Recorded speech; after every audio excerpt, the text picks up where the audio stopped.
Hello, Seeing Ink Spots backstage pass holders. It's that time of the week where we get to paper craft together.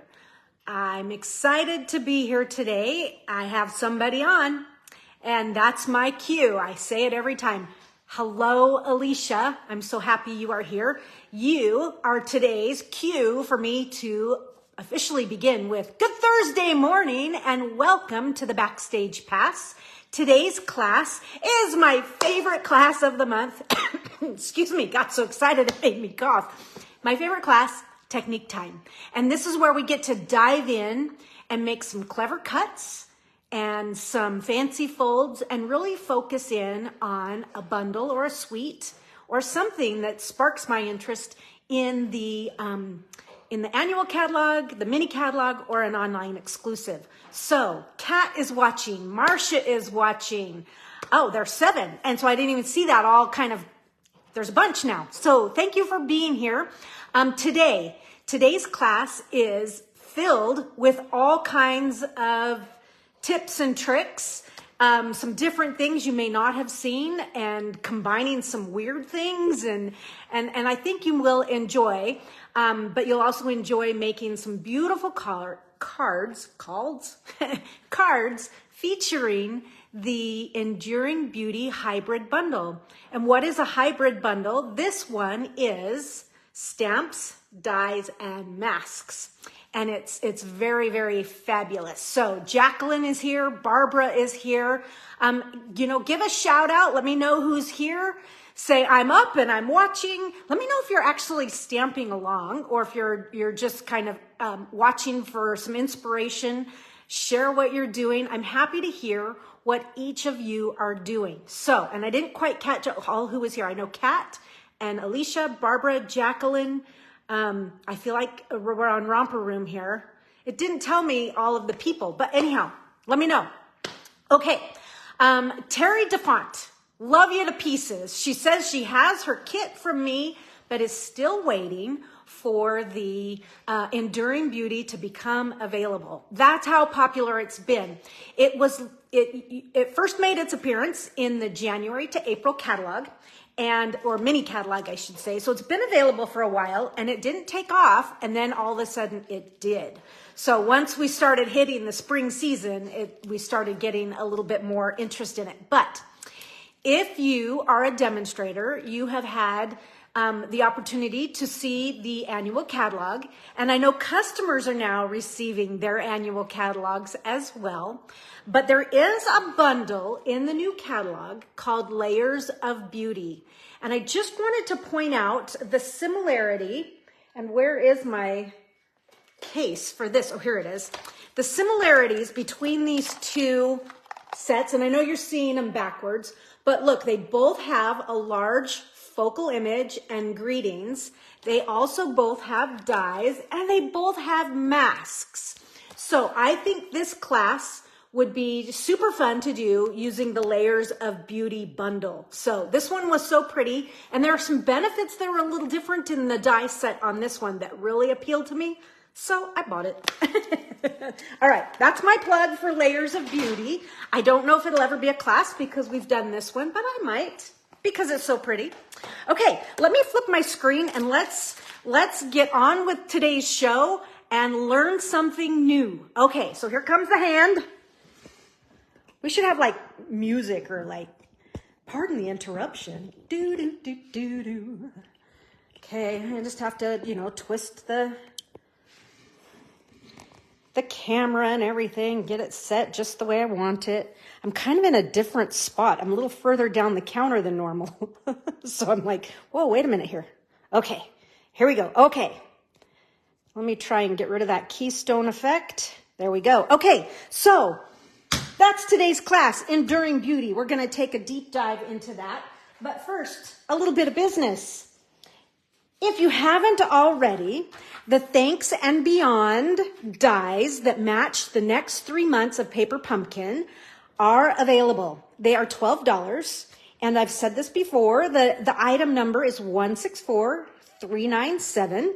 And you get 4 dies in there. You've got a couple butterflies, this cool hexagon, and the word thanks. So super, super cool. I will be using those in my Upstyle class, which will be right in my public page. So it will be in my business page, Seeing Ink Spots. I will have my Upstyle class there, and I hope you'll join me. I will be using these dies. I'll pull them out of the little container here and use them, put them to use. But we're going to make some beautiful things using the Delicate Wings Paper Pumpkin Kit, which I'm sure you're going to love. And then also coming up in May. So that'll be the first week of May. No, I'm missing an ad. I'm missing the ad for my Use It Up class. Shoot. All right. Well, I'll post it later today. My Use It Up class for May is going to be, I'm going to use up, even though it's retiring in just a few days, I'm going to be using up the Masterfully Made DSP. And I'm going to pair that because it's so bright and cheerful, the DSP. I thought I would pair it with the Filled with Fun bundle. I'm going to turn this light off and get rid of some of that, my shadows that are coming in here. So the Filled with Fun is, that's that wagon set. It's an online exclusive. That's where you'll find it. And I just think it's going to be super cute and cheerful. So that will be Use It Up for May. Then the next week is Pickup Class, and I'm going to be using this gorgeous bundle here, Lifetime of Love. I thought it was kind of timed just right for maybe some spring cards, some, June is busting out all over for like weddings and proms, all kinds of stuff. I just thought this would be a really timely set to look at, and it's really, really pretty. So we're going to do some garden-y type things with that. And I should say rose garden-y. This kind of makes me feel like one of those types of gardens, right? And let's see what else. I've got lots to talk to you about today. Not that I want to chatter and chatter and chatter, but let's see here. Okay, so we have a lot. Let me move those out of the way. Okay, so coming up. Okay, this is where you're really going to want to pay attention, folks. I showed this. I can't fill the background in on my ad because it shows the inside of the catalog, and I can't show the inside of the new annual catalog. There's some beautiful things in here. And one of the really, really pretty things, if you have a catalog, I want you to turn to page 29. And I can't do that, but if you flip to 29, you'll see the Frames and Flowers Specialty Designer Series paper. Now, I have punched mine out and used it and had some really good fun. I'm going to give you a sneak peek of May's class. Now, May's class is going to be totally different than normal, okay? Notice it's a little bit more expensive, but that's because you're going to be receiving a full 12 by 12 pack of specialty paper. So, this is a 6-piece pack of paper. It has 3 double-sided DSPs, and then it has 3 die-cut pieces of frames, flowers, leaves, wreaths, you name it, it's awesome. So we are going to be making 5 cards in that class, and they're beautiful. I'll just give you we're going to do some simple, we're going to do some very fancy, and some fancy folds. So that's your sneak peek. This class, I will be purchasing just enough for a set amount of kits. And so you'll want to sign up for that sooner rather than later. The registration will start on May 1st. Okay, I am going to pair that Frames and Flowers with the Layer in Leaves stamp set and the Bow Punch. Now, if you don't have this, don't let that make you go, oh, I can't take the class, because this class is perfect with any set of greetings and any leaf punch or leaf dies. So you have in your stash, and then you'll have what I send you, so you'll be set to go. All right. Sorry, I'm dropping things. The one last announcement I want to share is that Studio Ink Spots is coming to you soon in June, and I'm going to be featuring the Country Woods Sweet collection. And you'll see that sweet collection, if you turn to your catalogs there, you will see that sweet collection on pages 48 through 51, okay? So it's going to be fantastic, fabulous, fun. So be there, don't miss anything. Just keep your eye on little ads that I pop up here and there, and you are always invited to join in the fun. Okay, so we have Jen and Jolinda watching. Keep those comments coming so that, if you get enough of them going, Facebook will populate them and send them over to me. So far, I've not seen any. Okay, Linda is here too. Awesome. All right, so today's class is the Enduring Beauty Bundle. It's a hybrid bundle. I've already mentioned that. So grab your kit, grab your stamps and everything that I've listed on the supply list. I forgot something on the supply list, but you don't need it during class. But I have got some rubbing alcohol here, and this will be for at the very, very end. You won't need this for class. You'll need this for cleanup. And you'll need like a little tray or something, or even a dish from your kitchen. So I used this for cleanup. So, okay. All right, I just wanted to share with you that there's great things to be done with this hybrid bundle. You can stamp and stencil and, get some great looks, or you can just stencil and get great looks. So let's just begin here. Now, I will say I have not done any pre-stamping or any die cutting. So I'm going to be doing it all from scratch today. And let's see what is in our bag of goodies here. We have your smalls bag. You have 2 smalls bags, okay? So you have a ribbon envelope and you have a little smalls bag. So we'll be using those. So we are using your kit will either have the natural wavy trim or it will have the threaded trim, either one. And you have some of, Sequins Trio, Adhesive Back Sequins Trio. I think that's what this one's called. So we have all of those. And you can see I've done a little bit of punching for you. We'll be using those throughout the class. Okay, so as always, I'm going to take all of the cardstock pieces that are in my kit, and I'm going to kind of separate my cardstock from my DSP. This DSP, if you don't recognize it, this is in the January to April mini catalog. It's called Poetic Expressions. And I thought it was just a refreshing change of paper to mix with this Enduring Beauty bundle. Finish my thought there. Okay, so for this first card, I am going to kind of look at my papers here, and I'm going to take everything from Mossy Meadow up. Okay, that's going to be for my first card. And now, paper-wise, I'm going to use this piece right here, and there's the back of it.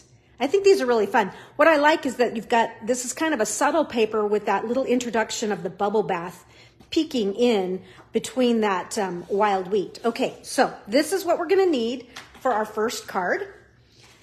All right, so let's start with this piece and let's do a quick, simple cut. And that quick, simple cut, and it doesn't really matter which way you do it. We're going to be covering this entirely, but I want to trim this. So you have a 6x6 piece. I want to trim this to be 6 by 5.5. Okay, so 6 by 5.5. So, whoops. Okay, I have to switch this, folks. I have 2 trimmers, and this one has its, I usually have the scoring blade on the bottom. Okay, there we go. Now I can function. Save that. We're not going to use it, but you might want to put it on the inside of a card someday with some of your leftovers. Okay, and here's our card base. And let's see. You've seen the card we're going to make. Here it is. My little trim here is getting a little caught up. So this card actually is super, super cool. And we're going to do a little bit of a blending technique on this card, a couple blending techniques. But what I'm going to do first is I'm going to use my almost that entire piece of 6x6, and that is, it's going to start on the front of the card, and then it's going to fold into the inside to create the pocket. So that's what I have going there, okay? All right, I'm just gonna say it again. Comments are not showing up, and it really bums me. Because last week when the comments were showing up, I had such a good time. So anyhow, okay, so let's get some stamping done so that we can add this and do some things. We're going to start with the big grand poobah here, the big, beautiful floral image from Enduring Beauty. And this is the star of the show, right? We're going to ink this up. Oh, I guess I should show you our colors for today. For this, not today, but for at least this project. We are going to be using... We're going to be using Pretty Peacock, Mossy Meadow, Lost Lagoon, Bubble Bath, and Pretty Peacock. So those are our colors for this first card. I should say our ink and blend colors for this first card. And I'm going to ink up the large image here with Mossy Meadow. Now, because this is such a big stamp, whoops, I am going to ink it up while the stamp is on its back. So that's tip number 1. When you have a big stamp, ink it on its back.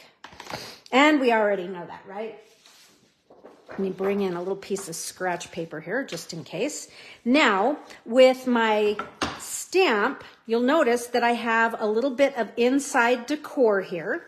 So I'm going to stamp the image, and it doesn't matter which direction. Of course, now that I've been chatting, I could either huff on it or just re-ink it. But you know what? Huffing on a big one like that, that's going to take a lot of lung power.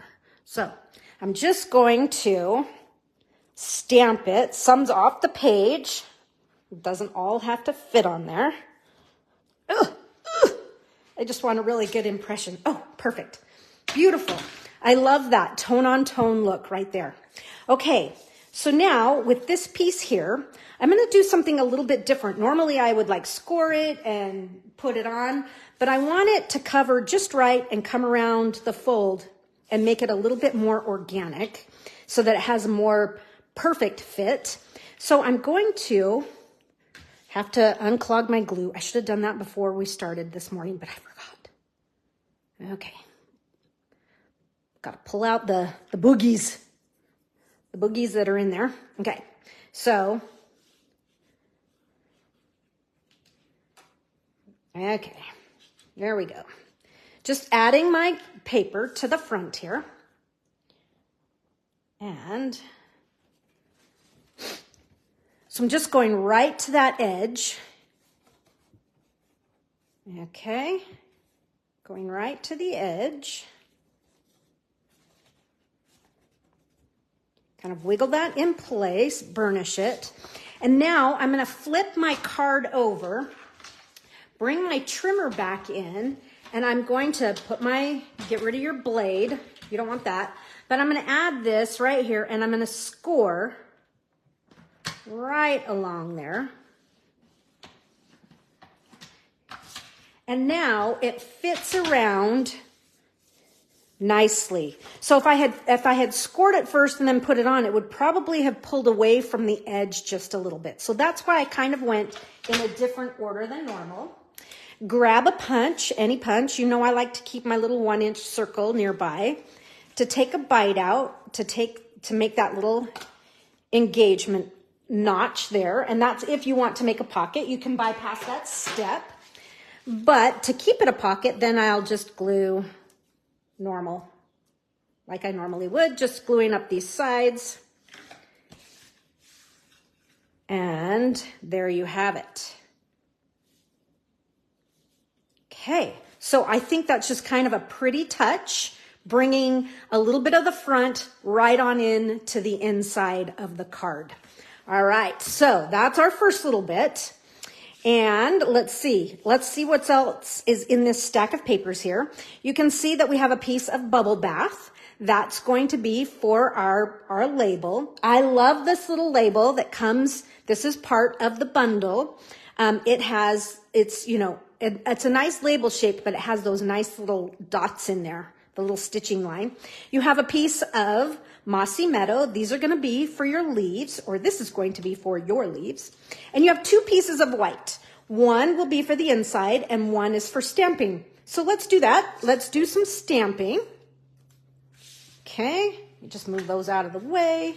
I'm going to bring my scratch paper back in, and I'm going to stamp the big mama here, the beauty of the whole bundle. And I'm going to re-ink it in Mossy Meadow. And I'm going to kind of squish it as far down as I can so that I'm leaving just a little bit of space.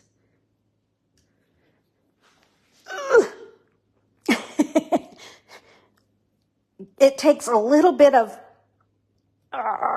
you just want to get a nice, good image. I missed a little bit right there, but that's okay. I'm not too worried about it. I can tell what it is. And by the time we color, it will totally work.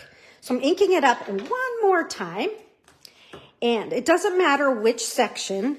Just take a section of, and I'm just going to go, I think I'm going to do a little less. Let's see. Maybe I'm going to come this way. What I'm doing is I'm just doing let me show you so you can see what I'm aiming for. So I just did, see, I was going to stamp more than I needed. I just have a little bit of it here on the inside, and you could just stamp this piece and color it, but I like that there's a little bit of dimension in there and that it's lifted up just a little bit. So let's see if we can't capture that. Oops, I just inked up with the wrong color. Shoot, Queen. Ah, okay. Pretty Peacock is coming, but not right now. I need another one of those. Pardon the interruption. Okay, let's just do a quick. All right, that's good enough. This is the pad that I want. All right, so now I'm going to do just a small little section just like that. Cool. All right, so that's the stamping with the big mama there. Now what I'm going to do is some coloring. And so here comes, we're going to color both, and we're going to die cut both.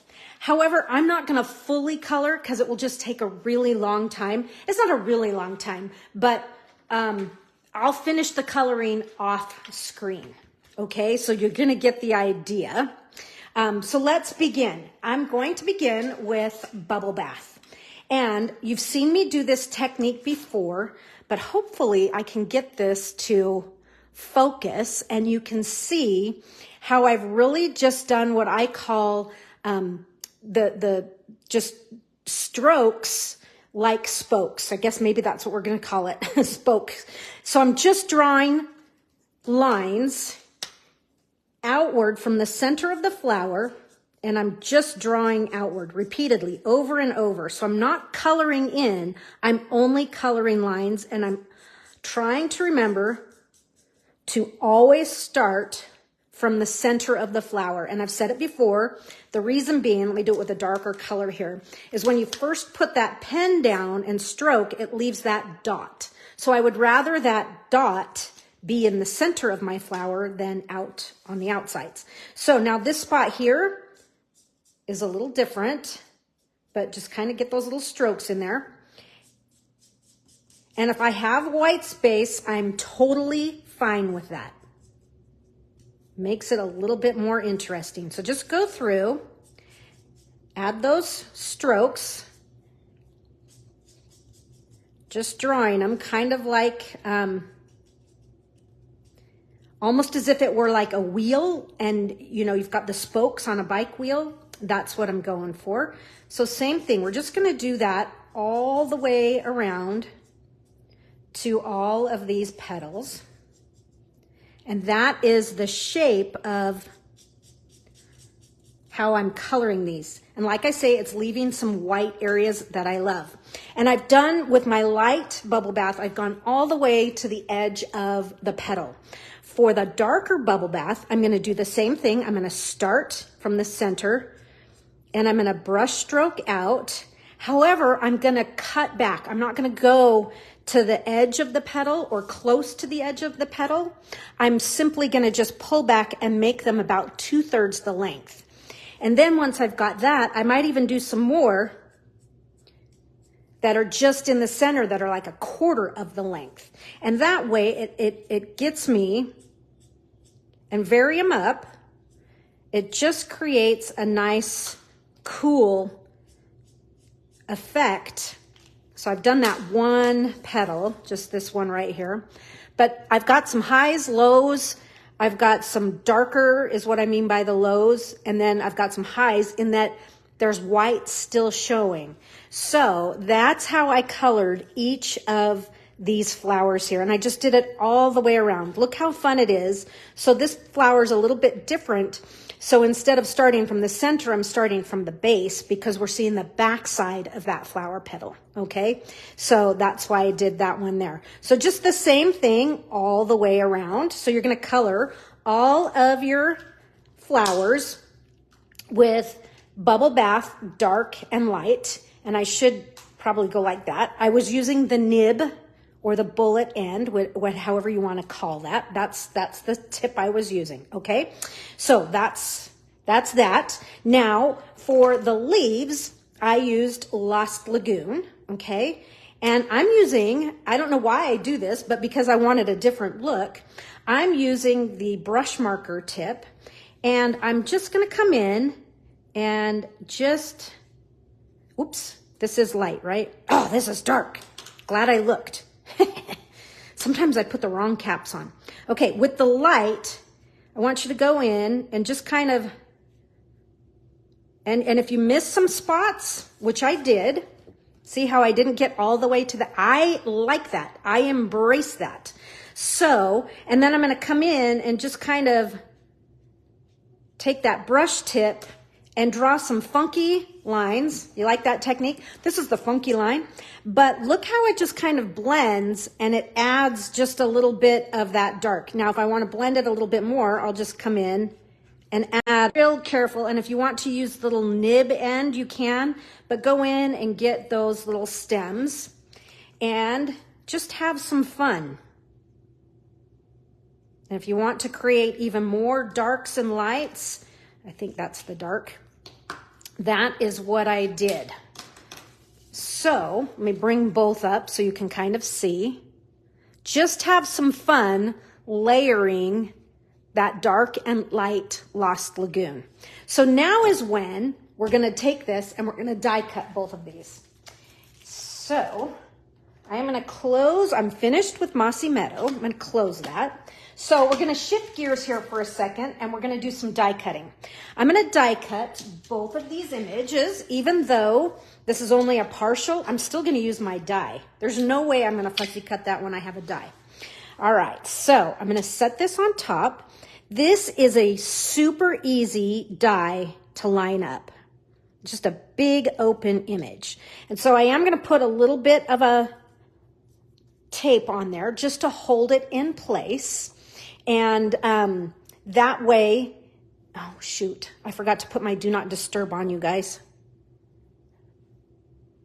Uh-oh, and I have a neighbor that is not well, and she just called. It makes me a little nervous. Okay, so I'm just gonna put that on so that when it runs through, because I'm gonna run several things through at a time. Okay, so this here, so we're gonna run that through.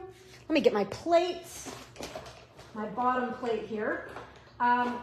I'm sure you guys know I like to use the Magic Mat, so that's what I'm using here. So I'm just going to throw my papers on. Yeah, okay, give them enough room here.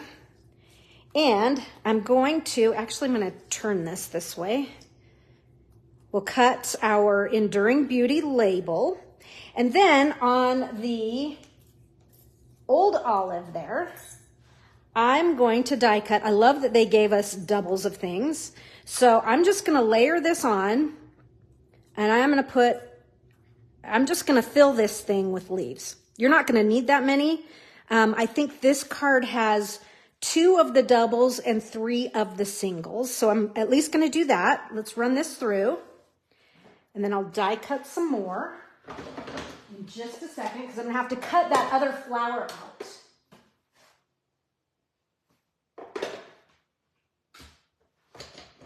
Okay.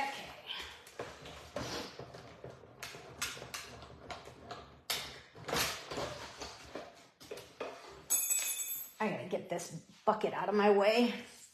Okay, so there's some leaves. So here comes this big piece. Beautiful. Now, let me just get this one ready and we'll send this through one more time. And I'll pull my other pieces off here in just a second. Okay, so it's a little bit harder to figure out what where your die is when you don't have the whole image, but there it is.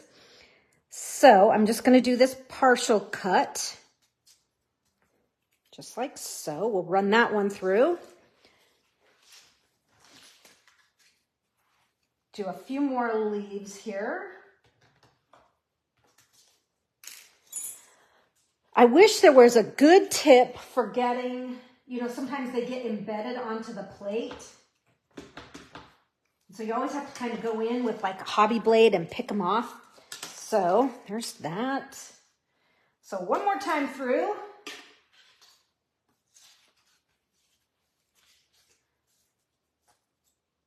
And we'll be grooving along here.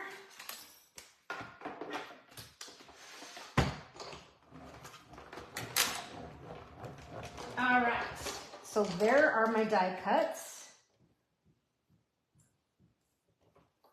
for this. Okay. Here we go. Get rid of that. So that's trash. I think we have plenty of leaves now. I'm so bummed. I don't know why Facebook does it where sometimes the comments work and sometimes it doesn't. But I'm glad to hear that it happens. I did hear in something I was listening to yesterday that it happens to other people. And so I'm like, oh good, it's not just me. Okay, so let me put all my dies back in a pile. I have one more leaf here to grab. Awesome. Okay, here we go. All right, so let's do a little bit more creating here. So we need our label for this particular card, and you can use any of the greetings that you like. And maybe you're going to switch to a different stamp set of greetings. That's great. But my greeting, I'm going to stamp it with Pretty Peacock. And I'm going to stamp, let's see if I can find it, the one that says, here it is, embrace the beauty of you. I think that's beautiful. Okay. So I'm just kind of tap, tap, tap. I'm not over smushing my stamp. I'm letting the weight of the block ink it up. And nothing like having the camera right where you want your head to be so you can look straight down on it, right? So there's my greeting. That looks great. I love it. And that's all I'm going to do with for right now, but I'm going to leave my peacock open and let's do some more stuff here. So some more stuff that we need to do. What I want to do with this, so this piece here is going to go on the inside of our card, just like so, right? And I'm going to glue it now, but I will color it later, okay? So that will go to the inside. Now, I don't know if you saw earlier on Stampin' Fancy Friday, let me see if I can find my cards here. I have some samples. You may have seen this card online, but I made this one inspired by this card here.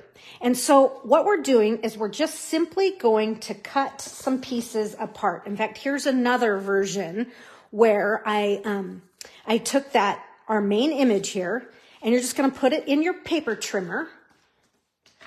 And I'm going to just chop it right in half. And it doesn't matter where.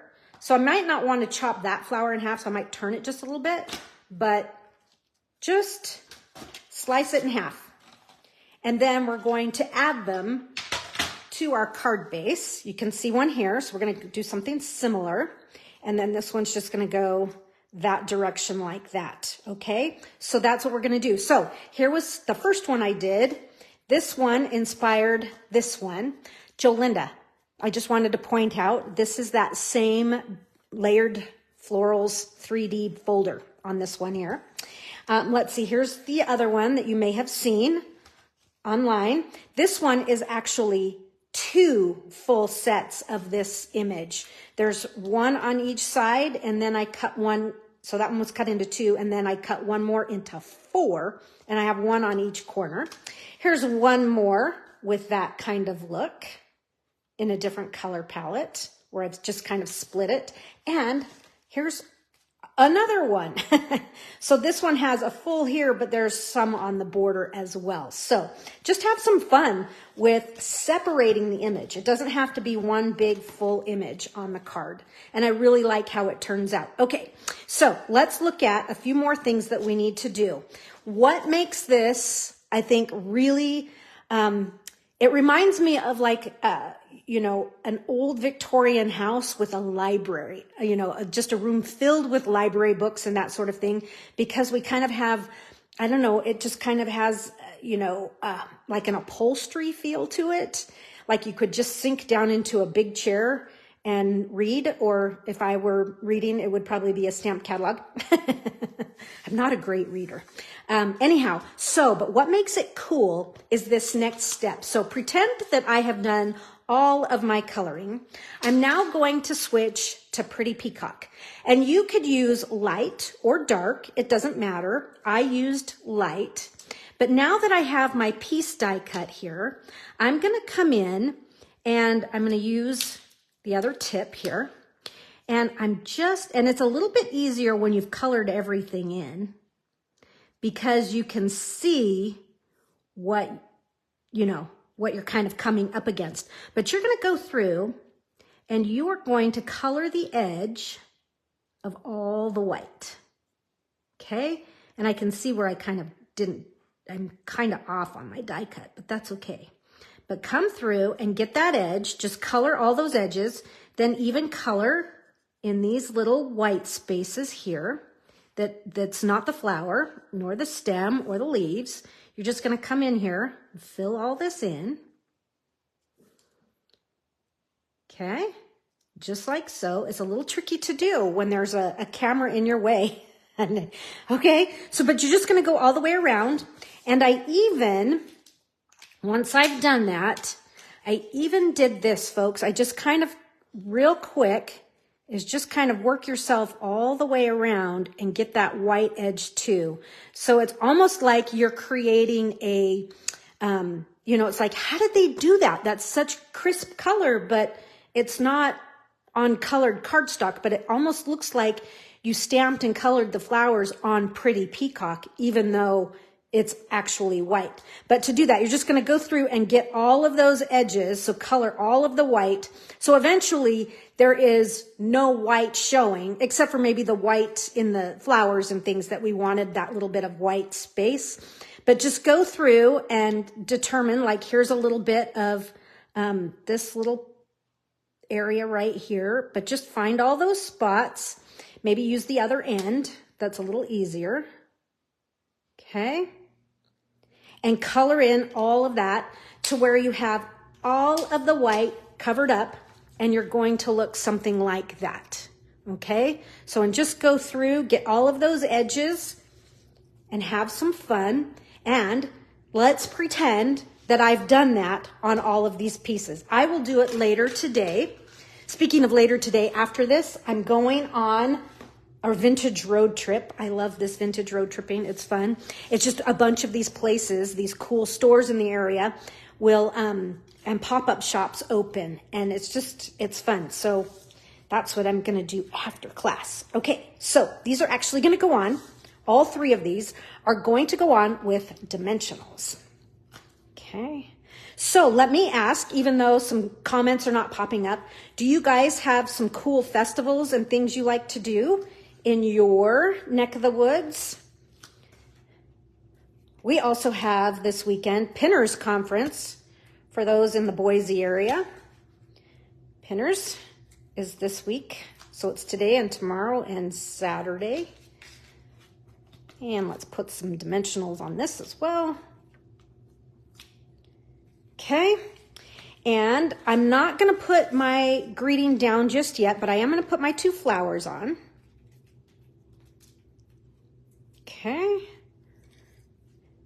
So I'm going to put this one on the bottom, and I'm going to offset this one a little bit over to the right. That one's there. And then this one, I'm going to offset just a little bit to the left.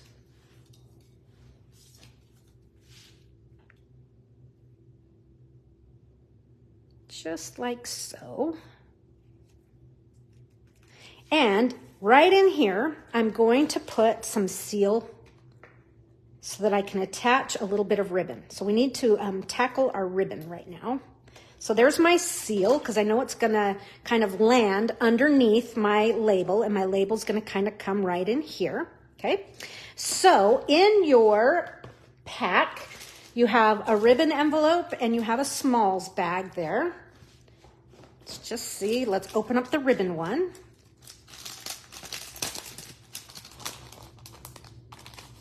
Plus we have our goodies. So keep those nearby so you have them. Okay, so we have some different ribbons on here. Blue one goes for the last card. A natural one on our second.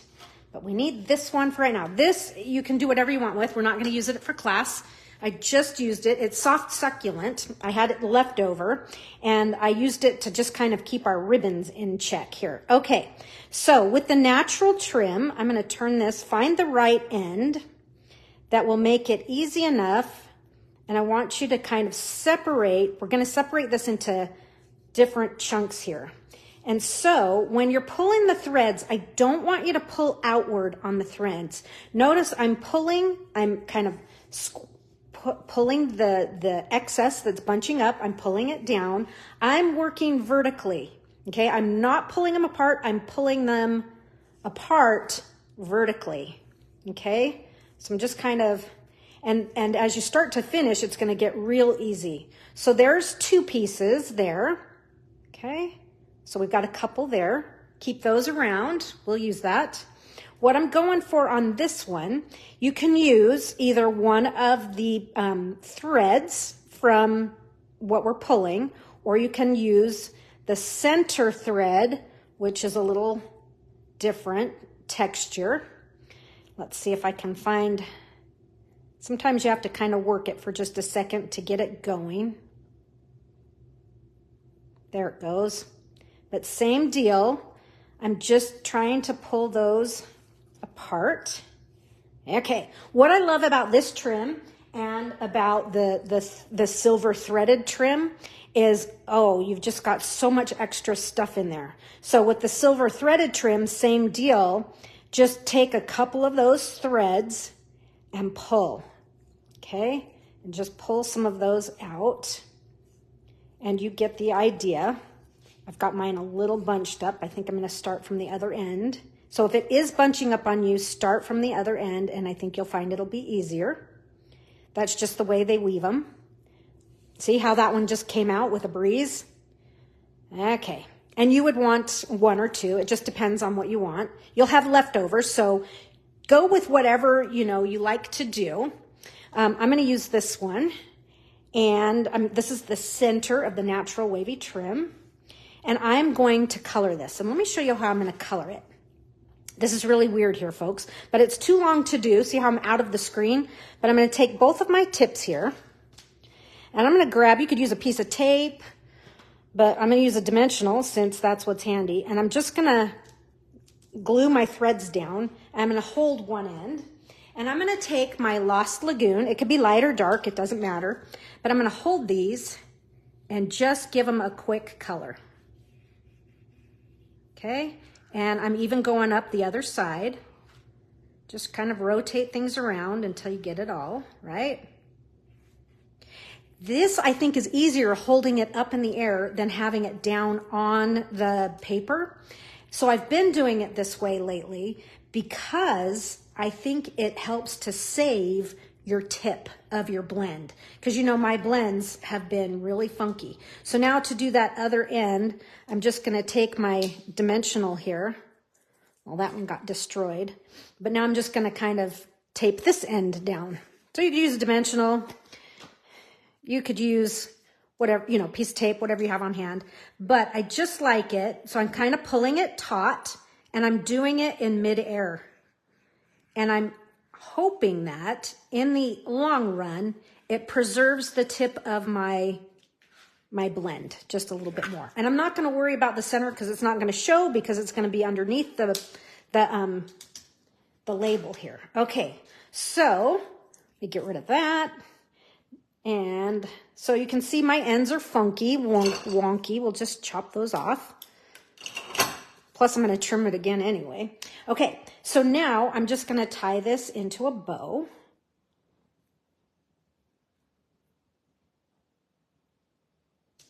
I have been coloring linen thread and things a lot lately. I just like creating my own custom color. I mean, if we had linen thread in all of our colors, you know, I would be like a super happy camper. Linen thread and Wink of Stella in all of Stampin' Up! Colors. Would that be fabulous? Okay, so I'm going to add my trim here. Like I say, you can use either types. I'm going to pull my ends up and even them out. Oh my goodness, how did I tie a bow so even? I can't believe it, but they do need to be a little shorter or a little crazy long. Okay, just arrange your trim how you like it. Okay, and now you can come in with your label, and my dimensionals on my label are going to help sandwich my trim where I want it. Okay, just like so. Now, what we need to do is add in our leaves and things. So I'm just going to do a little pokey outy business here. I guess I could, if it were still on the die. Do you guys use the brush tip for a take your pick tool? It does make things come out a little quicker than sitting there and poking individually. Okay. Now, let me see. I'm just going to kind of clear this away. We dump those in the trash. And let's continue building the front of our card. So here's this one. I can't wait to color it, but I'm not going to sit there and make you live through that. We'd be here forever. Okay, so this is going to be slightly different than this card because it's just situated just a little bit different, right? And so just kind of play with how you want to put your leaves in here.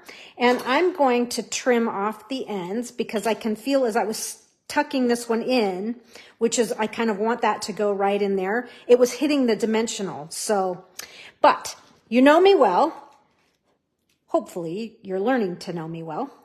I should say, you know, we have some new people this month. We have, I'm going to miss everybody's name here. And, but Jenny Knight, I see she's watching. She's new this month. And we have Kathy. And we also have, is it Renee and Shelley? Oh, I should have looked up before we started so that I could give you guys an extra huge, big, rowdy, rousing welcome to the Backstage Pass.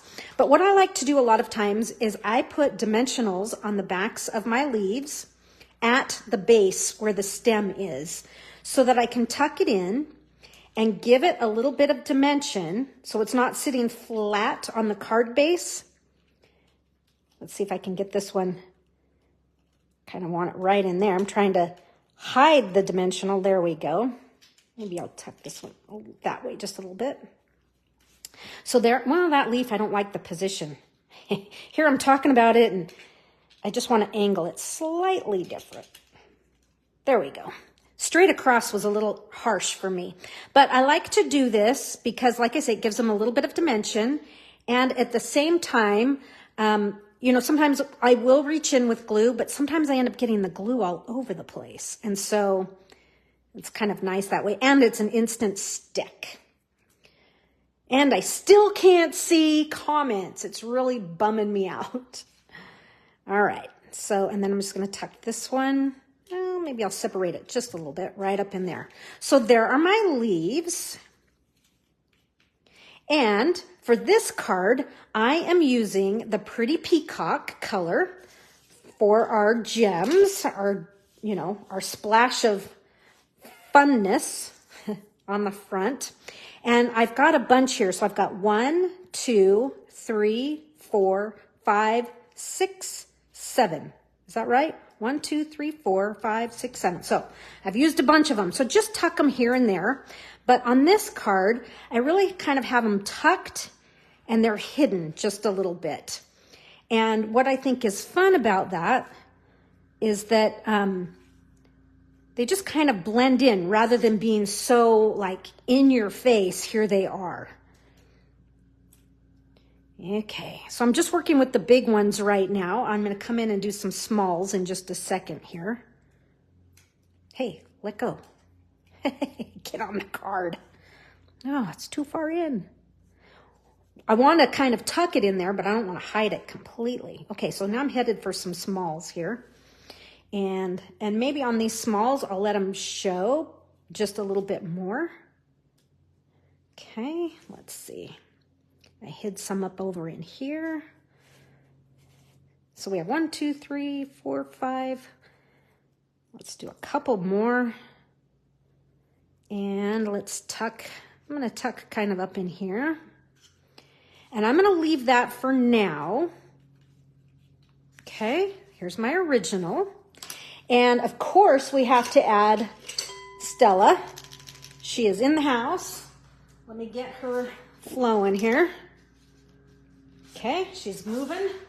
And so I'm just going to kind of come in and maybe brush up on a few of the flowers, the centers, wherever you might want to put a little bit of wink of Stella. It's up to you. Maybe hit this center here. And of course, I've done my usual splattering using the lid.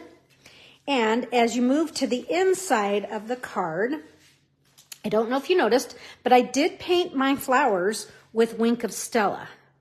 So just a quick paint of Wink on the flowers here. And it's a subtle look. And I'm just going to do the one flower. I would do them all, but like I say, we don't want to be here forever. But I only did the flowers. I did not do the leaves. I just wanted the flowers to pop. And so there's a little bit of that right in there. I have a tip for you, another one. If you've ever added too much Wink of Stella and you go, oh man, I just went overkill with Wink of Stella. What you can do, if you have an adhesive remover, once the Wink of Stella is dry, you can kind of tame it down with your adhesive remover. But let's finish the inside of this card. And that's going to consist of a few more of our details. First off, I'm going to put my quarter sheet in here and see how it's folding. It's looking pretty good, so I don't need to trim anything. Sometimes when you need to trim, it's better to trim than afterwards. But I'm going to do a little bit of splattering, and I'll splatter some Wink of Stella just because we love her and we can.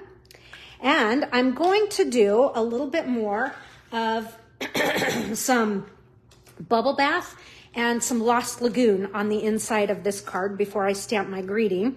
And I'm going to do something different. Okay, so I am going to use my bone folder to help preserve. You've seen me do a lot of, splattering with the lid.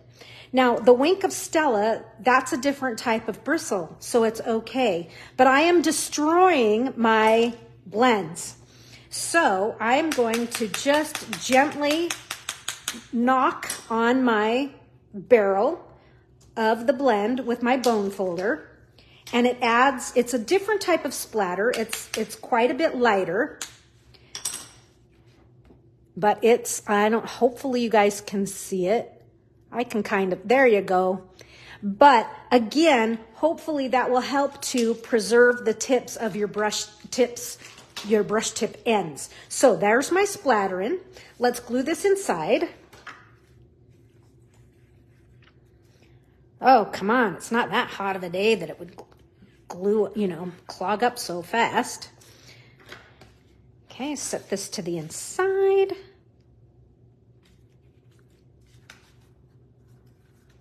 Okay, and let's add our image. Now, of course, this image, you remember the one we did a partial? I would color it, but because it's going on white, I'm not going to do the peacock detail on the edge. You could if you wanted, it might be cool looking, but I left it white. It's up to you. So let me glue this inside. And of course, I'm gonna finish coloring it off screen here, off live.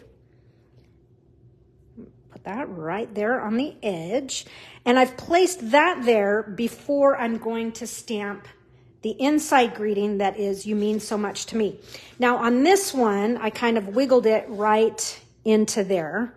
Or you could center it. You put it where you love it. I'm gonna put it I'm gonna kind of eke that end of the H right into that little nook, that little cranny. It's just kind of hugging it. And what's interesting is it's almost actually center on this particular card. And I have a few more of the Pretty Peacock sequins here.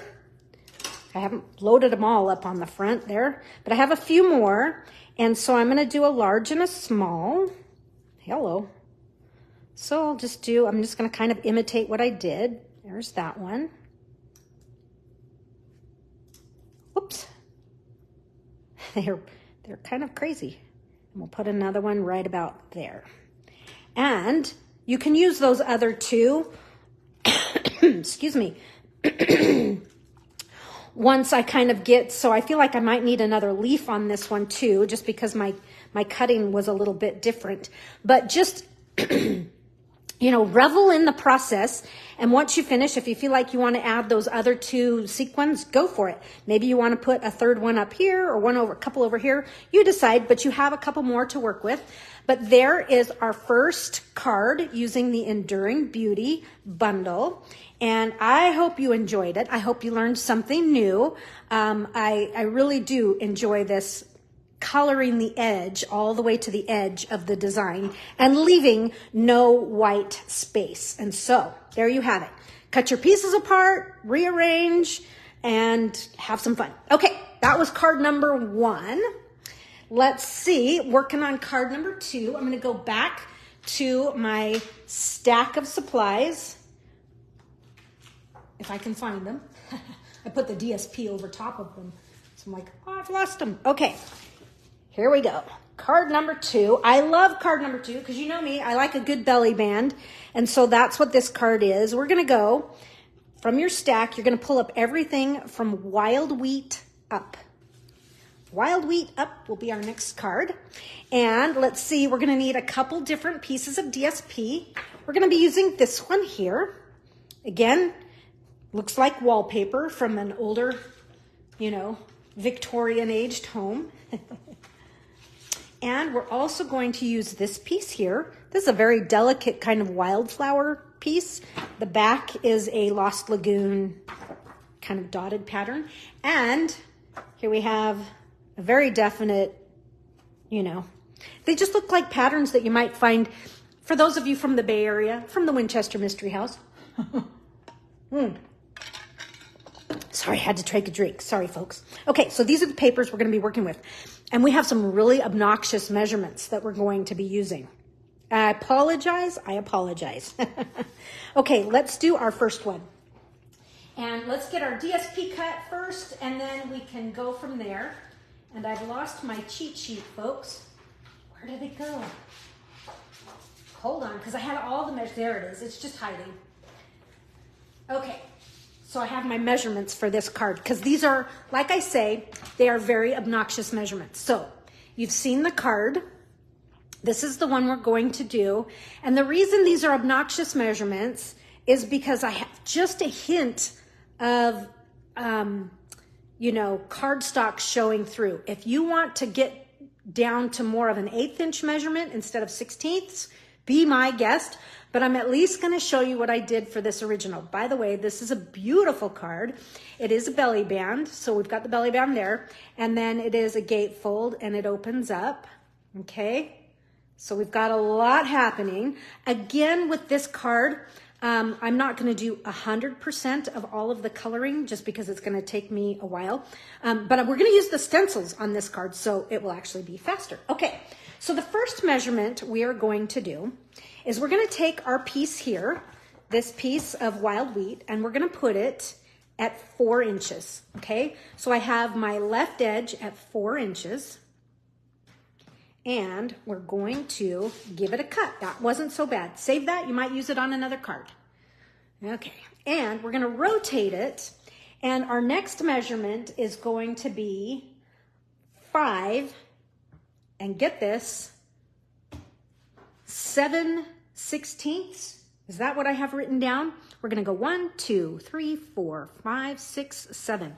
So it's 5 and 7/16, or it might actually just be easier to say it's 1 tick mark in from 5.5, okay?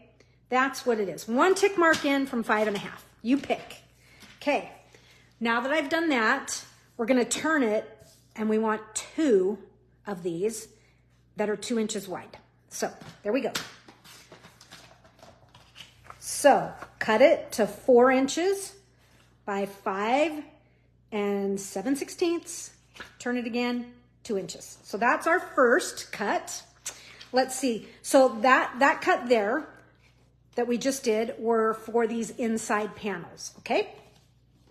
Now for the fronts of the gate, we are going to do 2 obnoxious cuts. The first one, let's see, we're gonna do one at a time because I couldn't do big math. So we're gonna do this one at 1 3/16. And so what is 3/16? It's 1 tick mark less than 1/4, okay? So 1 tick mark, so go to 1 1/4 and then move it that way 1 time. 1 3/16, we need 2 of them. So do another one at 1 3/16. Okay, save that. You never know when you're gonna need it. Not for this card. And let's do that same measurement. It's gonna be 5 7/16, or 1 tick mark in from 1.5. And one more. So I think that's easier, 1 tick mark in from the 5.5. Okay, that is cut and ready. So let's take our card base and let's just get these onto the card and then be done with that part. So your card base here is 5.5 by 11. So it needs a full sheet of wild wheat, but I'm gonna bring this back. Okay, go ahead and give it a nice, clean, crisp fold. Get this one good and crisp as well. And let's fold this one back. Okay. Notice I'm kind of pushing it towards the center, and then I'll burnish that in. Okay, so we have our gatefold completed. Let's add our panels here. Now, if you're really smart and careful, is this the way? Nope, I think it went. It did. So I'm matching my print back up, and I'm going to put these on so that, and you don't have to do that, but if you can, why not, right? So I think I'm going to open this. It's going to be easier to lay it all flat. Now notice, by having those really tight measurements there, that we have just basically a hairline of wild wheat showing, okay? I've been in this weird mood lately, and that's what I've been doing is these crazy measurements. So instead of like a 1/4 inch difference or an 1/8 inch difference, I'm really mixing them up. So it's up to you. All right, there is that. Super cool. Now these don't have to match, but if you can, why not? So these will go here. Now I cut this one at 2, but I probably should have cut it at 2 and like 1/16 or something like that. But just tuck it in there. By the time you have that fold back, it doesn't show. I'm gonna wiggle that over just a little bit. And let's do this side.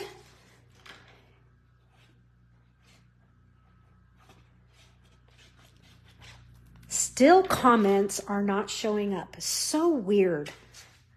I don't know why Facebook does that. Because last week was fun when you guys were chatting. It's like, oh yeah. Okay.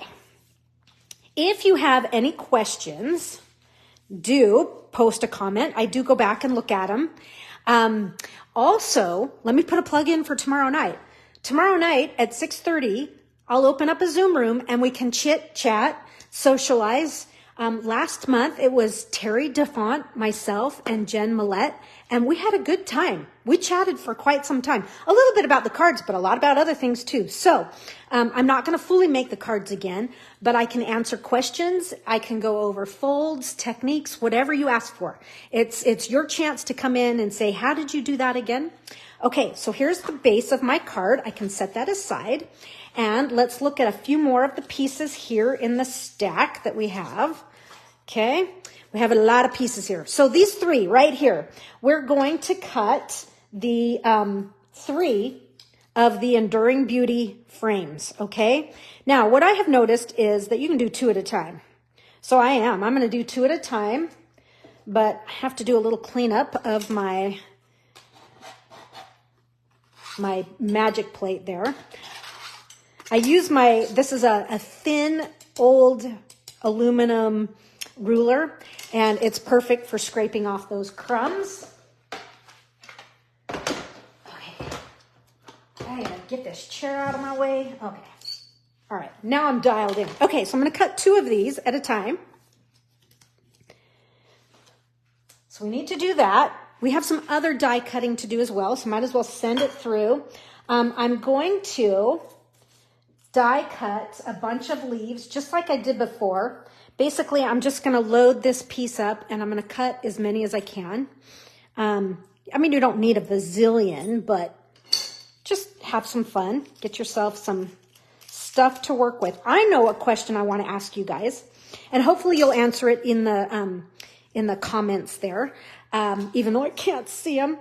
What is your process when you're creating? When you're just like creating from scratch and you first get something, do you cut a bunch of pieces? What do you do? Or do you have something in mind? Do you sketch? My process is I open up the bundle and I just start die cutting a whole bunch of pieces. Whether it's stamping the open images and running them, and then running them through, but I collect a bunch of pieces and then I start taking those elements and I can kind of mix and match. What's your process? Okay, so there's some leaves. Okay, so see this leaf is still in the, of course it's not doing it, but anyhow, it's that the registration holes are so small. Okay, why is it taking forever just to clean out one little thing of leaves? Okay, so I've got some leaves going here. I have done the whole, someone said to keep them from sticking. I have used dryer sheets. And it's great if you're doing like one card, but if you're prepping for class, holy cow, that's a lot of dryer sheets. I just wish there was like a, spray, Pam, for die cuts that wouldn't like get on your paper. Oh, the dumb things that we want. Okay, so how many leaves do I actually have on this belly band? I may have enough right here.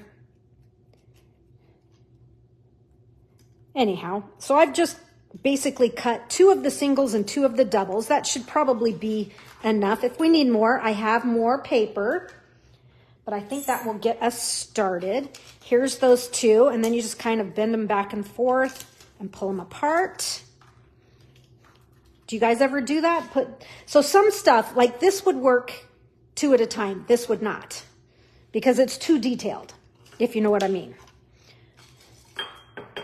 Okay, let's do just a little bit more. I need 1 more of those while we're at it. And that will be all of the die cutting for right now. But I kind of need my labels to build things. Well, we need everything, right? But so it is all of a sudden a very gray day. It was brighter earlier this morning. And I'm like, man, it's getting dark over here.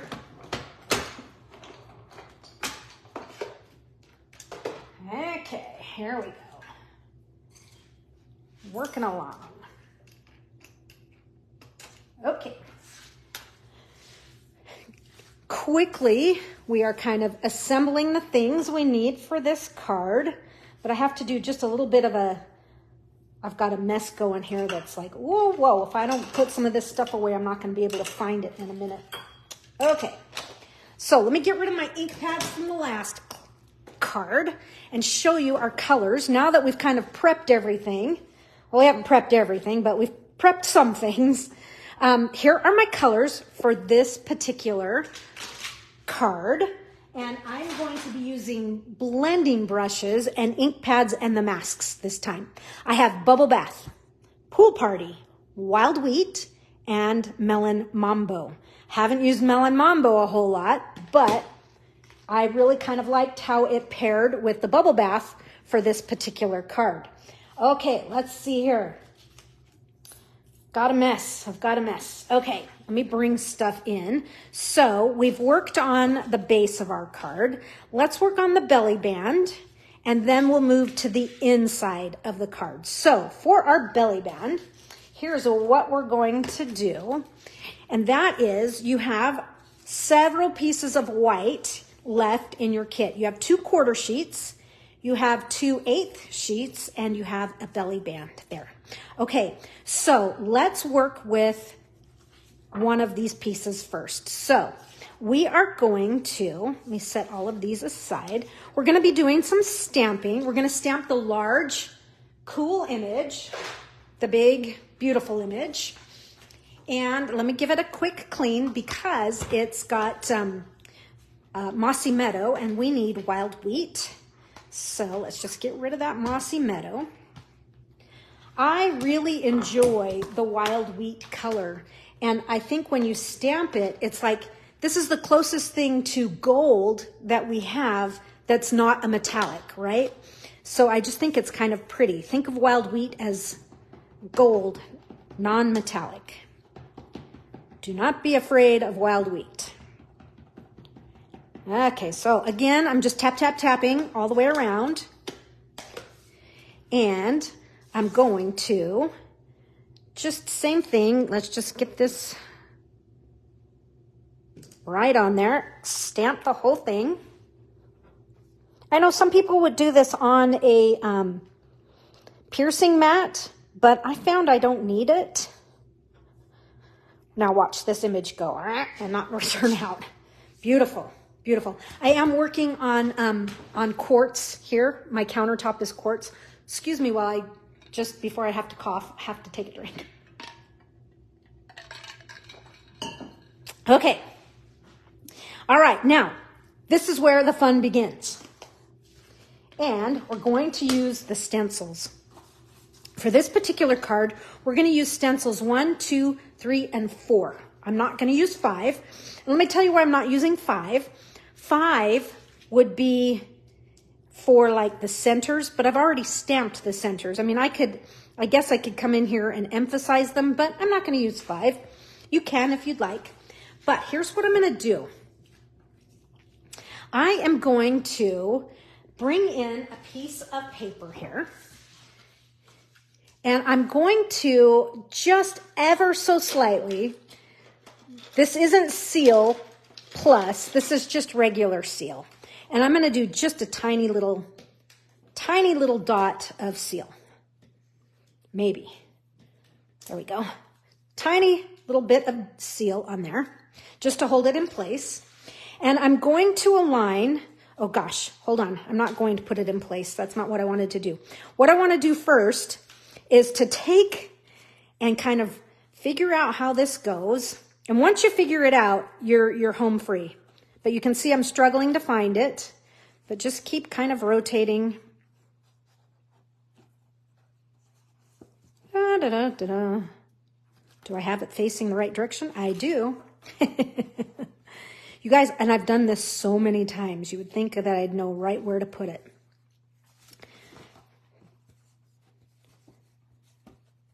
Okay, I'm not even close. Okay, it's going to go this way. I feel it. I don't feel it. Oh, you guys. I'm like, did they change this on us? Because I know it's facing the right direction. Oh my goodness gracious. So I haven't done anything with this bundle for a couple weeks. Okay. I can't even. And I know it's the right way. Okay. Here we go. Nope, we don't go. You guys, help. Oh, thank goodness. I found it. It took me a long time, but I found it. Okay, I'm actually going to rotate this. And I'm rotating it, and you're like going, what the heck is she doing? Okay, once you finally find it, 20 minutes later, okay, so it really is easy to find unless you're trying to do it live. Now I'm going to put this down, and I'm going to take my pen, pencil, whatever you'd like. I only have a Stamp and Blend nearby, but I'm just going to go ahead and I am going to trace that little notch so that I don't have the catastrophe that I just had trying to figure out where to line it up, right? So there's that notch, and I'm just going to line that notch up each time as I progress through my my stencils here. Masks, stencils, whatever you want to call it. Now, I am not going to tape this one down. If you want to, you can, but I'm not. I'm going for it. And I'm going for it with Bubble Bath. And so with my Bubble Bath brush here, I'm going to load up some ink in my brush, and I am going to put a pretty gentle layer of ink down. I don't want to be too like in your face. I want these to be kind of a soft, Bubble Bath is already a soft color, but I just don't want it to be too overbearing. And so right now it's really, really pale. But I can come back in. This looks like Van Halen to me. Line up your notch and then just give yourself some more ink. But just test the waters first would be my tip on this. Because if you overdo it, it's like, oh, wowza. Okay. So just coming in and laying that Bubble Bath down. Okay, I feel like I can get a little bit darker, but you can always add more color. You can't take it away. And at this stage, it's okay. It's this the next flower layer that we put on that I go, oh, I overdid it. And so we'll talk about that when we get to that, because that's going to be stencil number 3. Okay, so look at that. It's turning out super, super pretty. I feel like I could be just a little heavier with the color, just a skosh. So here is, in action, you're seeing add more color rather than going, ah, man, I overdid it. Okay. So just laying down that Bubble Bath. Okay, it's starting to show up. That was number 1. Now, number 2 is actually a leaf die. So we're going to come in here and put the first layer of what I'm going to do as Pool Party. However, they've done something weird on here, And they have these buds, to me, which are flowers, okay? And they have them in the leaf stencil here. And not that I claim to be a botanist or whatever, but I do think 24 years in the floral business qualifies me to say that's a flower, not a leaf. So I am going to just kind of carefully add a little bit of bubble bath right on those. And if I had some Post-it notes, I might even cover those up. But I'll just be careful. If it blends a little bit, it blends. No biggie. But there it is. All right, now I'm going to move to Pool Party. Ink all over the place. Oh, my Pool Party's already open. Hello. Okay, here goes the Pool Party. So I'm loading up my brush, and notice that I'm kind of knocking off the excess because I don't want it to be too intense. I want my Pool Party to be this first layer of ink here. I want it to be kind of light because I'll come in with Pool Party again to do the detail. Okay, so just getting some Pool Party leaves in here. Trying to stay away from that one little flower. Okay, so there's my Pool Party layer in there of color. Now we go back to the flowers. So match that notch. This is where I want to be careful with my ink. And I'm going to move to Melon Mambo. But I don't want my Melon Mambo to take over. So I'm really going to do a very gentle coverage of Melon Mambo. So let me get my brush going here. Okay, so it already has ink in it. But I want to offload, because see that swoosh right there? I don't want those harsh lines coming in. I want to kind of prevent that. And one way to prevent that is to offload. The other is I am putting almost no pressure right now on my brush. I'm just kind of letting it touch. Okay. So let's see what's happening. We're getting a little bit of detail in there. In fact, I almost like the subtlety of that. I'm going to kind of amp it up just a little bit more. I'm not going to re-ink. I'm just simply going to add just a little bit more pressure. But the cool thing is, grab some copy paper and just practice with these so that you can get the look you're going for. And if you go, oh man, I got it too dark in one area, then make it darker in the other areas as well. Then it's meant to be that way. But look, I love the subtlety of that. I could have really pressed a lot harder and got a different look, but that's what I'm going for. Okay, stencil number 4. Okay, so stencil number 4, I'm going to go back to this just to hit the flowers, not so much the stems, but just right there. Oops, I got that one a little dark. Better mean that I do it a little on these others. Okay, now I'm going to move back to the Pool Party. And for this layer of ink, I'm going to use Pool Party, but I'm going to use a little bit more pressure just so that we get some of that detail in there. So, because we're doing color on color at this point. These little spots right in here, those are coloring in the stems. So get those just right.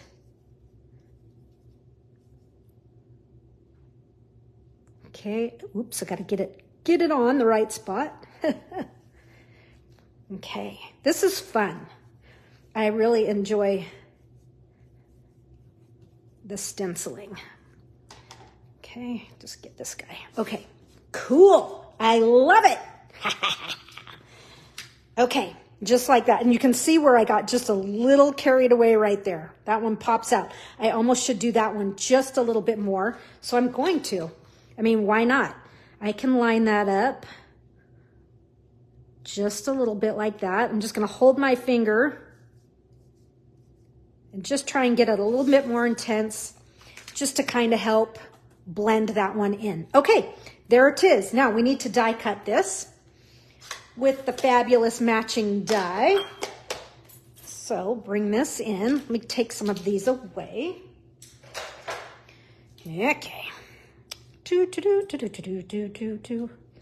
Look, I lined that up much faster than I did the stencil. That was embarrassing, folks. Oh my gosh. Okay, so line that up. I'm using the same tape that was on there earlier. Okay, sending this one through.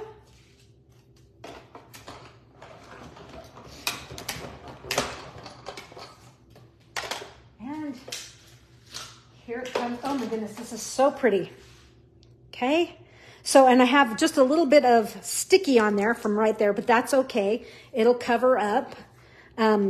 Or I can just give it a quick, just to be sure, because this does hang out over, oh my gosh, can't believe I just did that.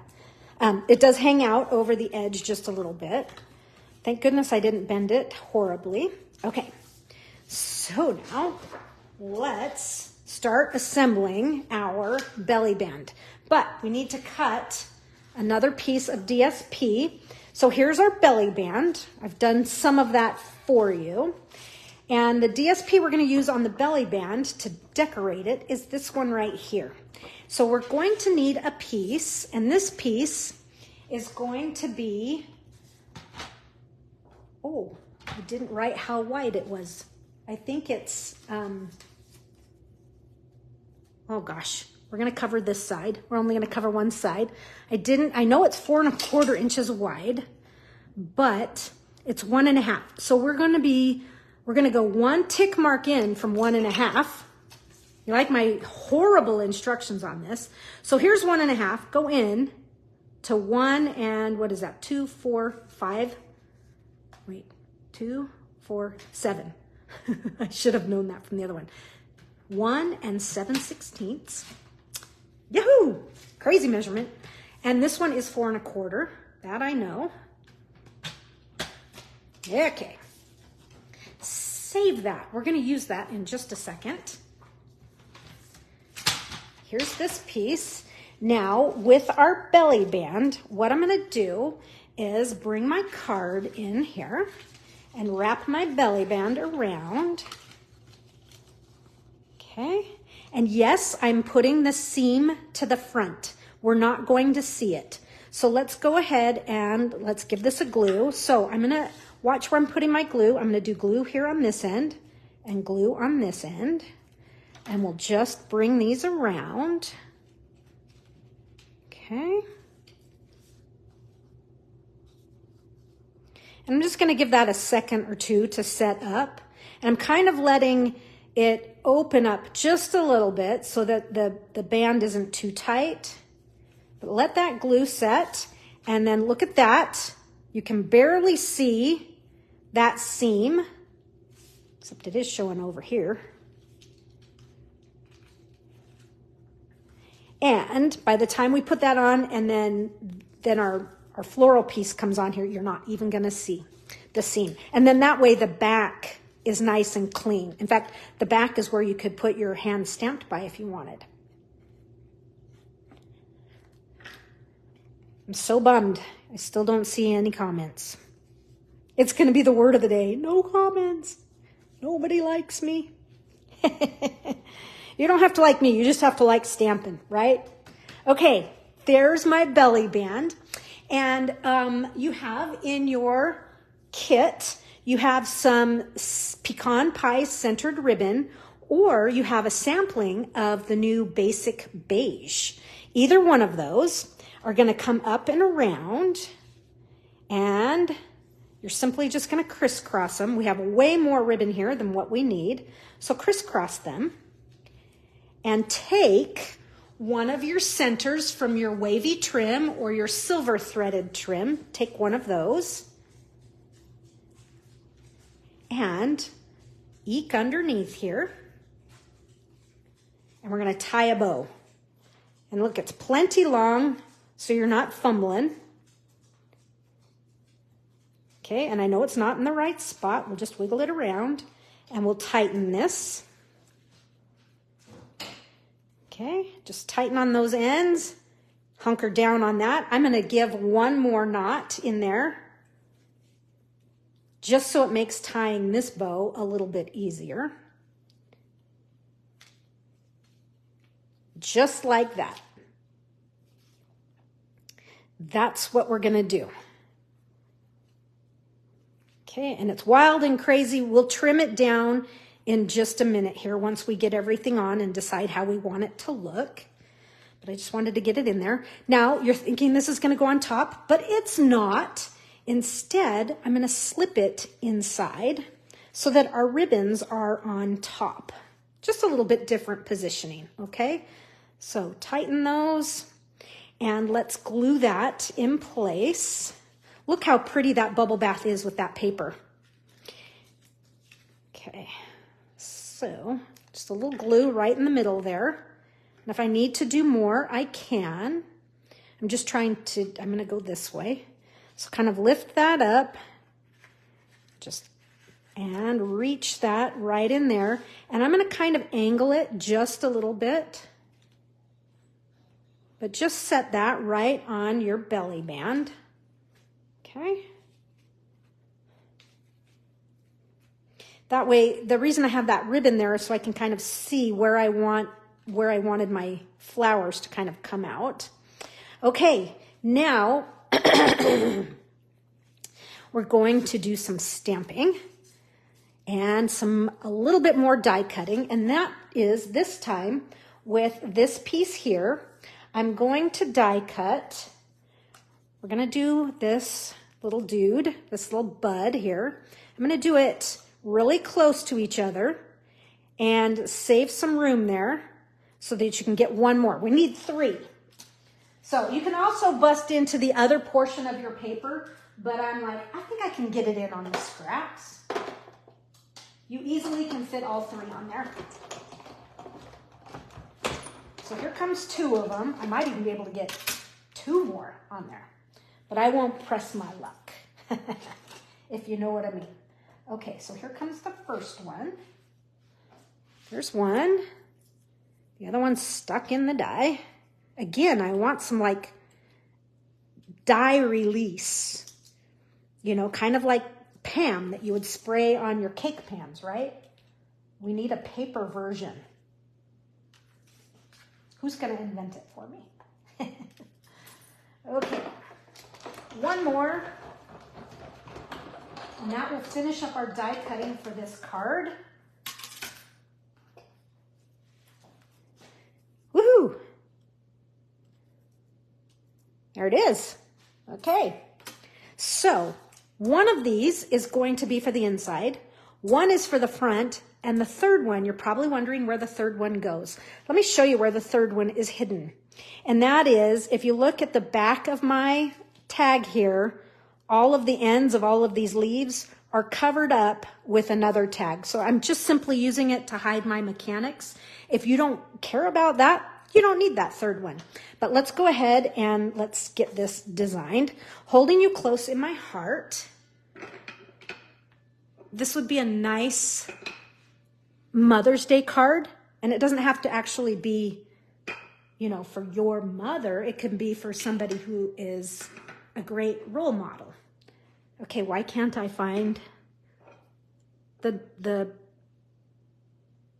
here it is.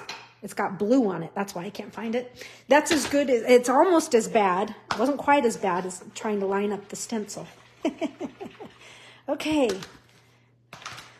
Here, we're going to stamp in our beautiful gold wild wheat. And I'm going to stamp this over to the right side. Oh man, I just got, okay, that's going to be the one that hides my mechanics because I just got ink on it. It was on my knuckle. Okay, but I am going to move this way over to the right because I'm going to punch a hole in it. And so I want enough space to be able to see that. Now, while we've got the ink out, love endures all things. So let's grab that one. Here it is. And let's stamp that one. And this one you can just center. And hopefully I stamped straight. It's slightly off. It's good. It's good. It'll work. Don't look too close. Okay, so that's that. We have just a little bit more stamping. And that is, so let's actually move these out of the way for just a second, because while I have the wild wheat open, I'm going to do just a little bit more stamping. Well, this side's not quite as bad as the other.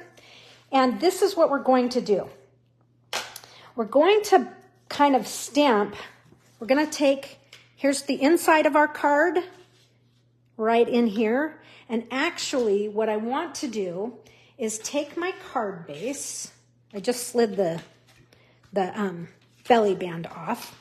But I want to put this one in, and obviously it's not going to shut well, so I'm going to cut some of this down, okay? So cut this down by about, just about 1/8 of an inch, so that when it's on the inside of your card, it's going to shut. I still need to take a little bit more off. Every time I have to take just a little bit more off. Okay, hopefully that'll do it.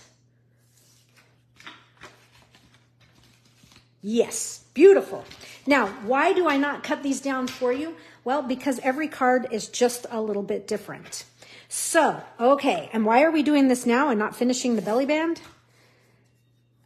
Because the wild wheat is open. So what I want to do is I'm going to kind of hold these next to each other, and we're going to, if you'll notice here, that I've got this, we've got some stamping here and some stamping here. So we're going to use our big stamp, the big beautiful image.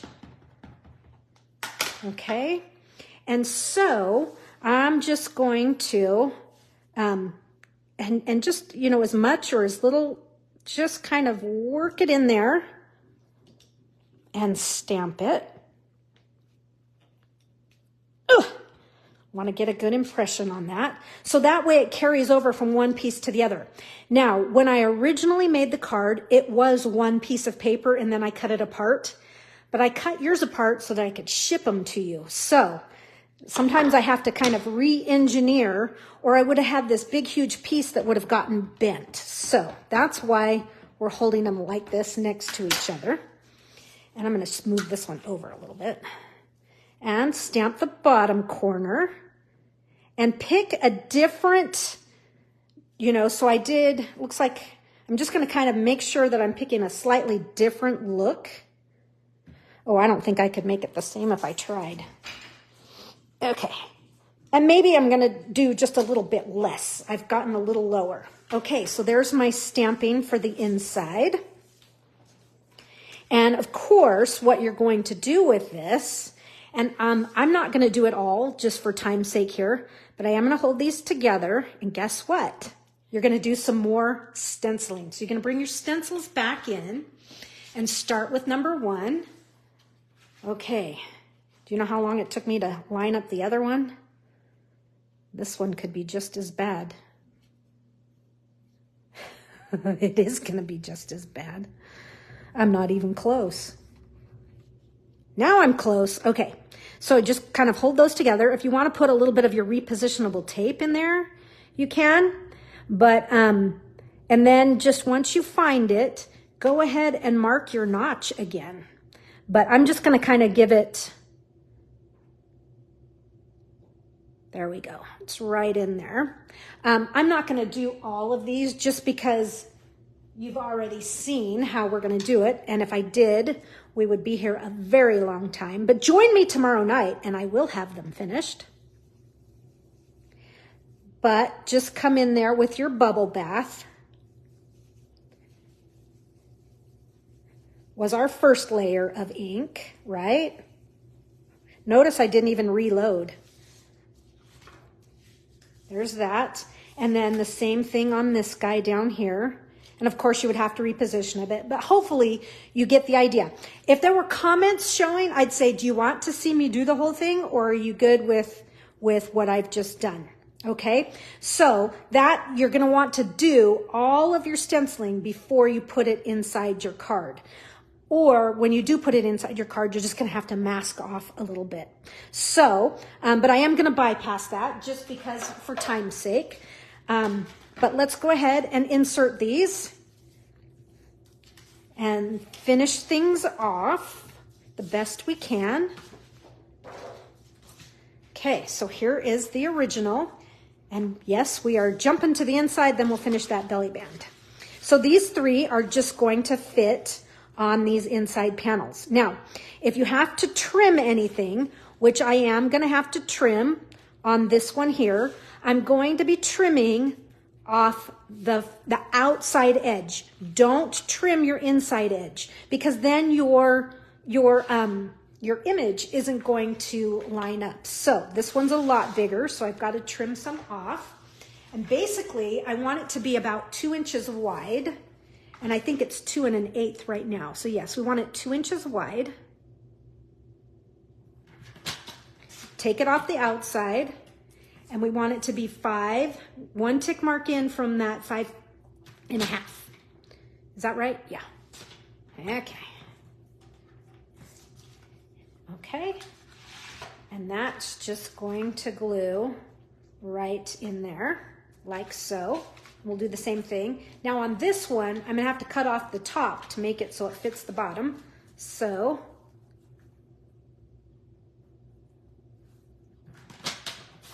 take that little slice off the top so that my pieces still align.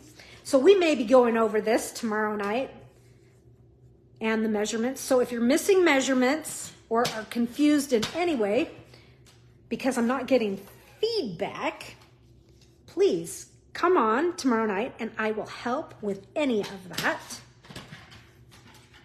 Okay, so this piece should be 2 inches by 5 7/16, that awful measurement. We should have trimmed them before we stamped them. That would have been the smart thing to do. Okay, so that's why you do come back tomorrow. You know, it's tricky when you design something, 3 weeks ago, and then you go, oh, what did I do? How did I do that? But we can figure it all out. So there is my first panel. Comes my second one. I'm actually going to put my glue on my cardstock instead of the white layer, just because I feel like it's showing through.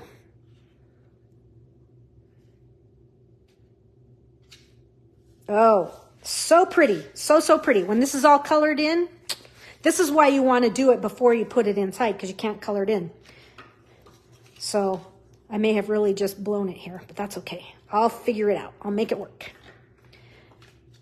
The name of the game is stencil yours entirely before you put it inside the card, okay? So there's that. And to finish the inside off, I'm going to do some blending brush action, not blending brush, blend, stamping blend. And I'm going to do more of that knocking with my blend. That was dark bubble bath. And I'm also going to use Pool Party.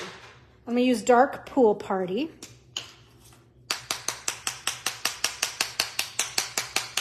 And this is an older blend. Let me try my other Pool Party that I have out here. This is light Pool Party. This is a little newer. So this little knocking, even if you do it with your Stampin' Write markers, it's not going to show up if it's an older blend. That's drying out. So you have to do it with a blend that has a little bit more juice to it. And then of course, hello, she's in the house, and you can add, to the centers of your flowers, whatever you want to do. But of course, I love those little splatters. Can't help myself, I just do. And so this greeting here, the Love Endures, that's going to go on with some dimensionals. You can change up the greetings to what you like.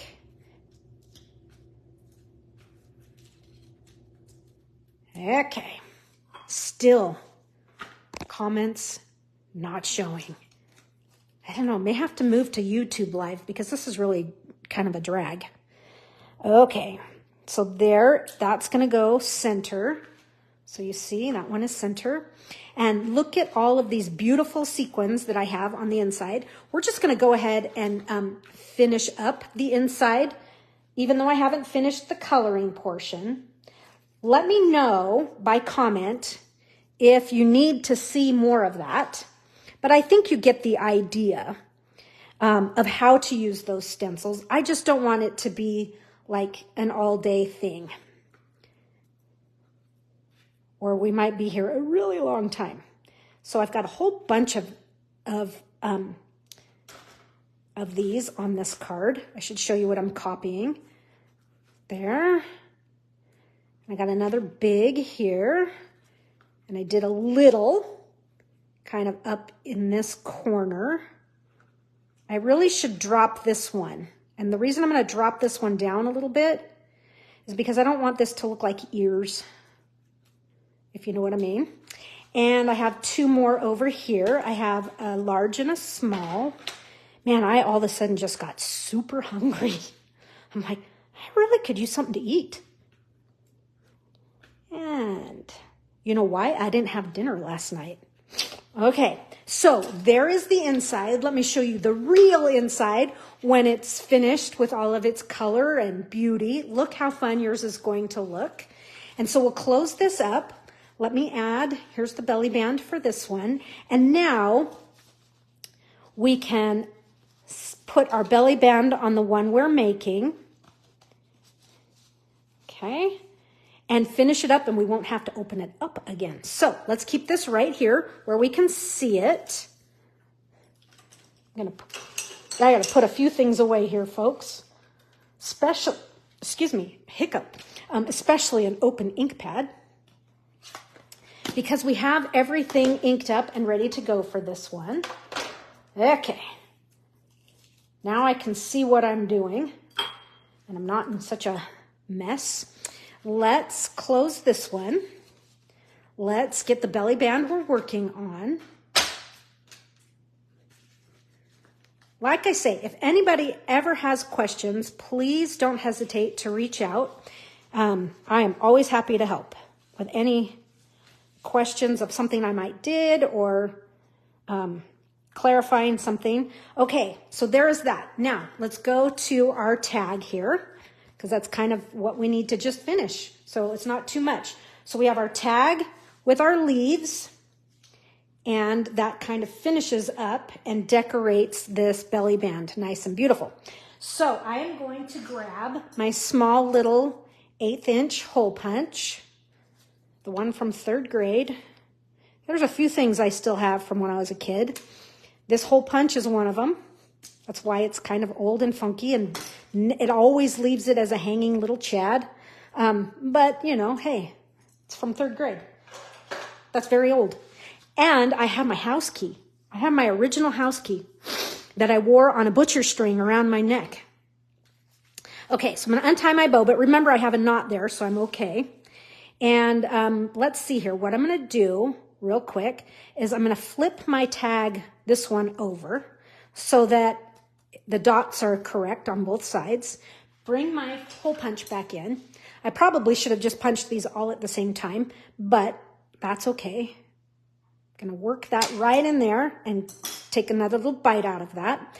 And I'm not going to fully glue it together, but I am going to hold them together and put this on my piece of fun twine here. And now we'll tie this. Okay, and just get that to the angle that you like it. My friend Laura would always say, it's the angle of the dangle. That was when decorating Christmas trees for work. Some of you guys might know Laura Ford Marcellos. Funny lady. I miss her. Okay, so now that I've got that going the way I want, now I feel like I can trim up my ribbon here. And I can kind of make my natural twine mimic that length. It doesn't have to be exact, but that's what I'm going to do. So, and then, you know, just kind of have to train them to get them to do what you want. Okay, so now it's all about just tucking these leaves and things into our tag here and kind of finishing. Okay, so let's start with these two up here. So I have one, and this is actually going to glue to the flower layer. So I have one of the pink blooms, and I have one of the double leaves kind of right up in here. So I'm going to glue those. Whoa, way too much glue. When it rains, it pours. It just doesn't come out at all, and then all of a sudden it's just tons of glue. No, I don't need tons of glue. Okay, so this is going to just tuck right down like that, right on top of that. And not to worry, because your ribbon's not coming off. It's a permanent fixture, right? Okay, kind of wiggle that. I do have this positioned a little different from my first one, but that's okay. And let's see. Now the rest of these are going to tuck inside of this. And you know what? It looks like I have a double. So I'm going to cut myself a double. If you remember, we cut some, but I still have plenty of Coastal Cabana left. By the way, this color combination came from the color wheel that we got on stage. The fun thing is that same color wheel is in the catalog. I don't remember which page it is in the catalog, but everybody will have that. And so we'll be able to refer to that when the new catalog goes live on May 1st, which is next week. I'm excited, folks. There are some beautiful things in there. In fact, tomorrow, if you want to jump on, we can talk about, we did last month, and Jen Millette pointed out some things that I was like, oh, I never even noticed that.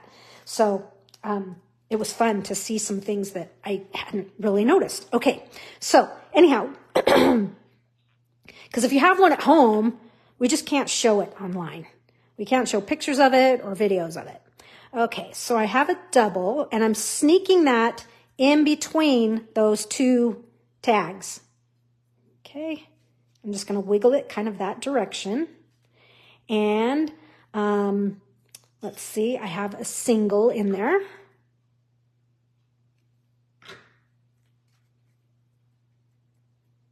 Okay, just kind of tuck that right in there. And this one, I'm going to have to train it just a little bit. And my trim, oh, that's much better. Okay, so now these, I don't need that leaf, but I'm going to take these two little buds and kind of put them together. And these are going to go towards the bottom, and then I'll kind of seal this shut. Okay.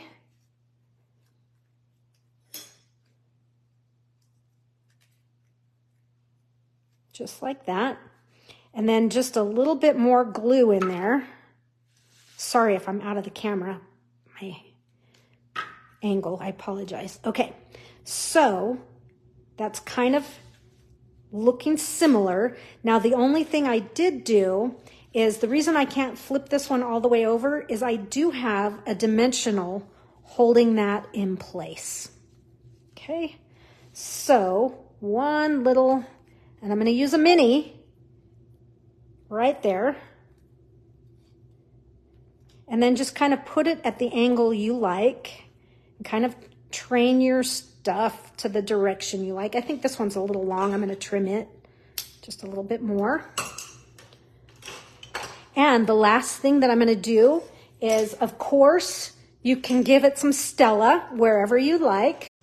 But I'm going to finish up these three pink toned sequins, and I'm going to put those on my belly band. So I'm going to do a large and a small together. So, and you can put this on the flowers. You can put it wherever you'd like.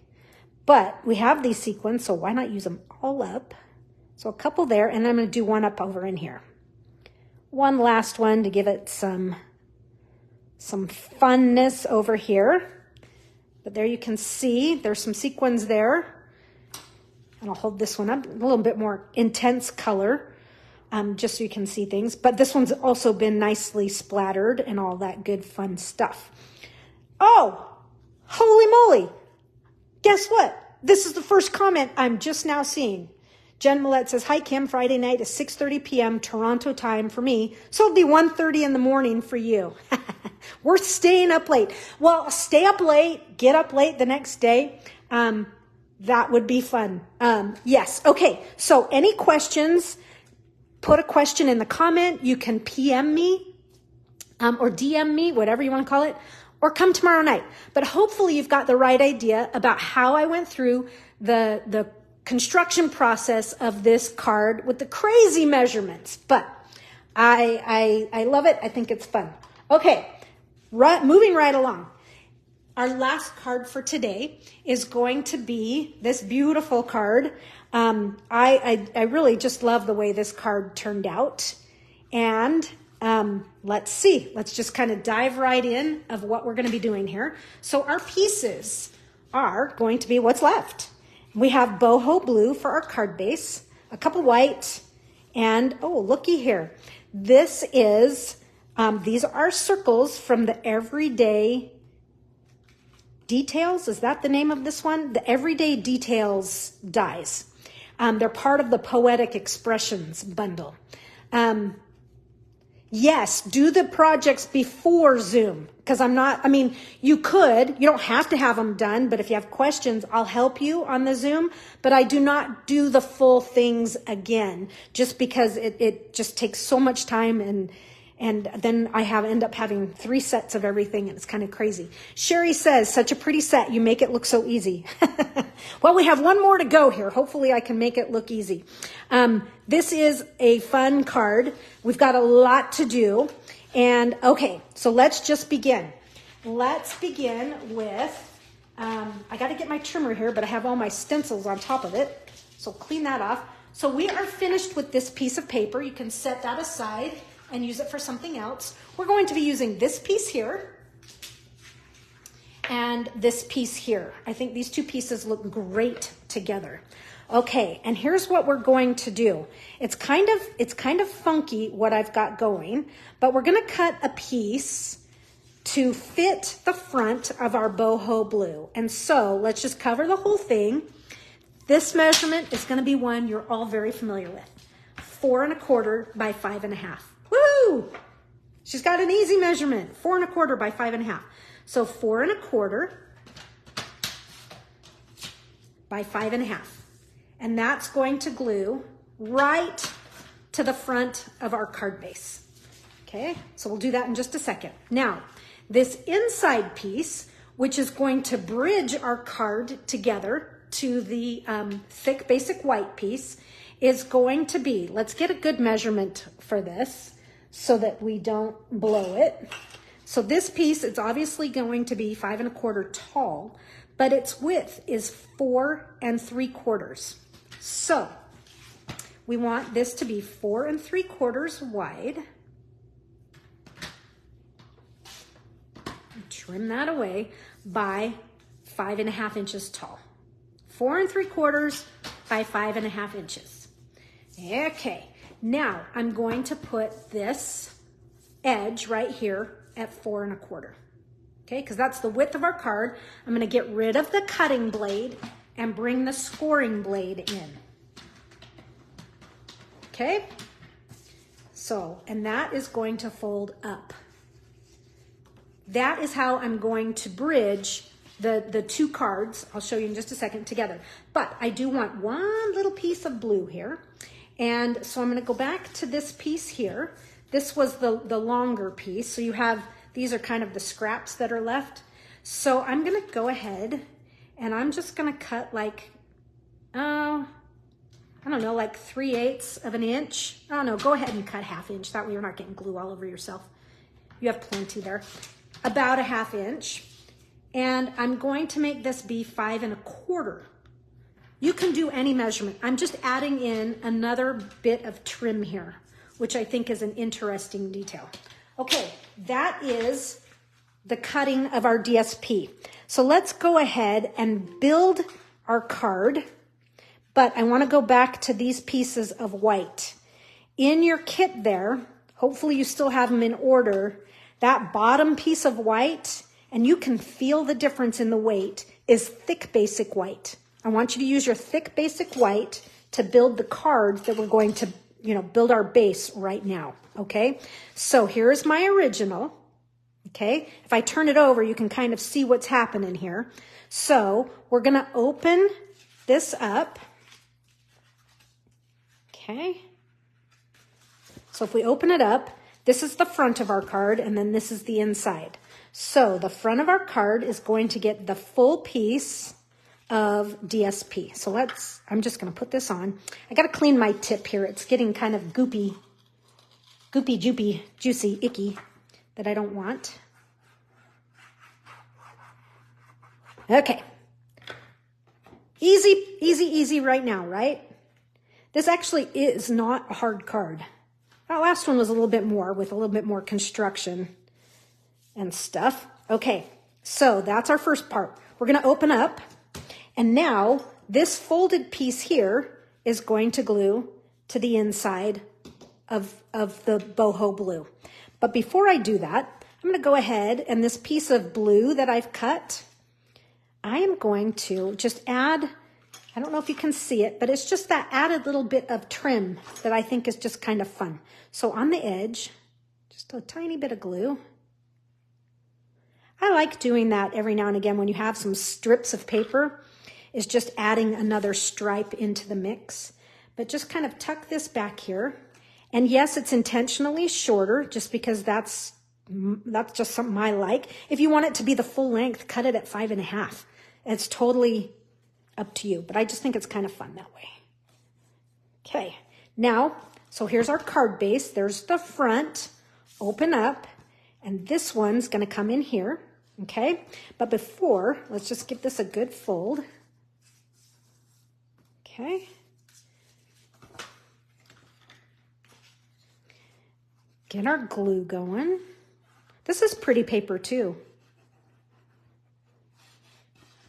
I don't use Moody Mauve that often. Okay. There is that. And now we have this funny weirdness hanging out that's kind of ugly. It's kind of ugly-muggly, right? But we're just going to go ahead and glue our white right on top of that, and it will cover all of that. So that's how we're going to bridge it together. So a little bit of glue on this. Just kind of a fun way to construct a card, a kind of a completely different way than normal, right? Okay, so just like so.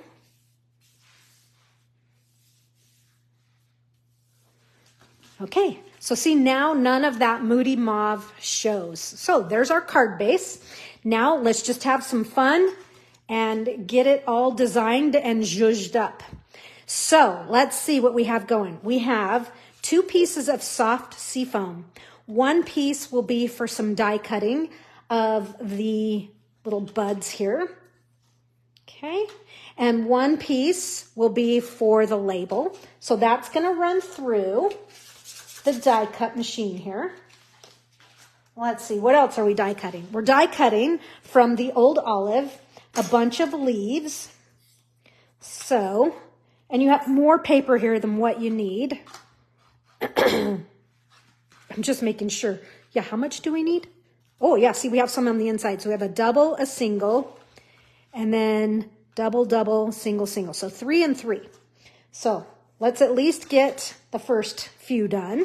Okay, so and squish those down so that you can get more out of that paper. Okay, so I'm going to run these through, and then we'll get to our new technique that I want to share with you. Okay, I got to do a little cleanup here, just so it die cuts a little clearer. All right, find my top plate.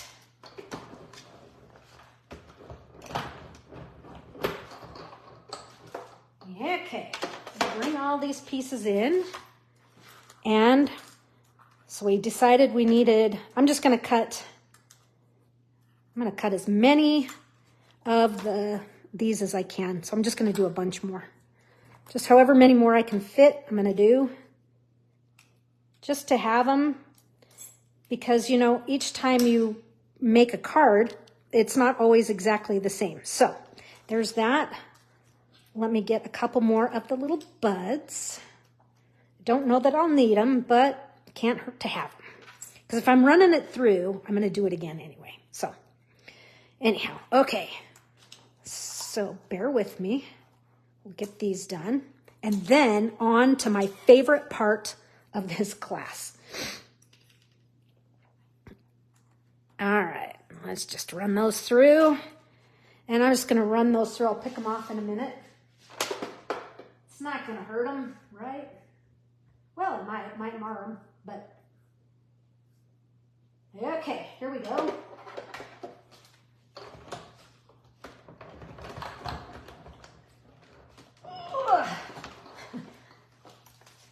Okay, I have my leaves and things, so I'm ready with that.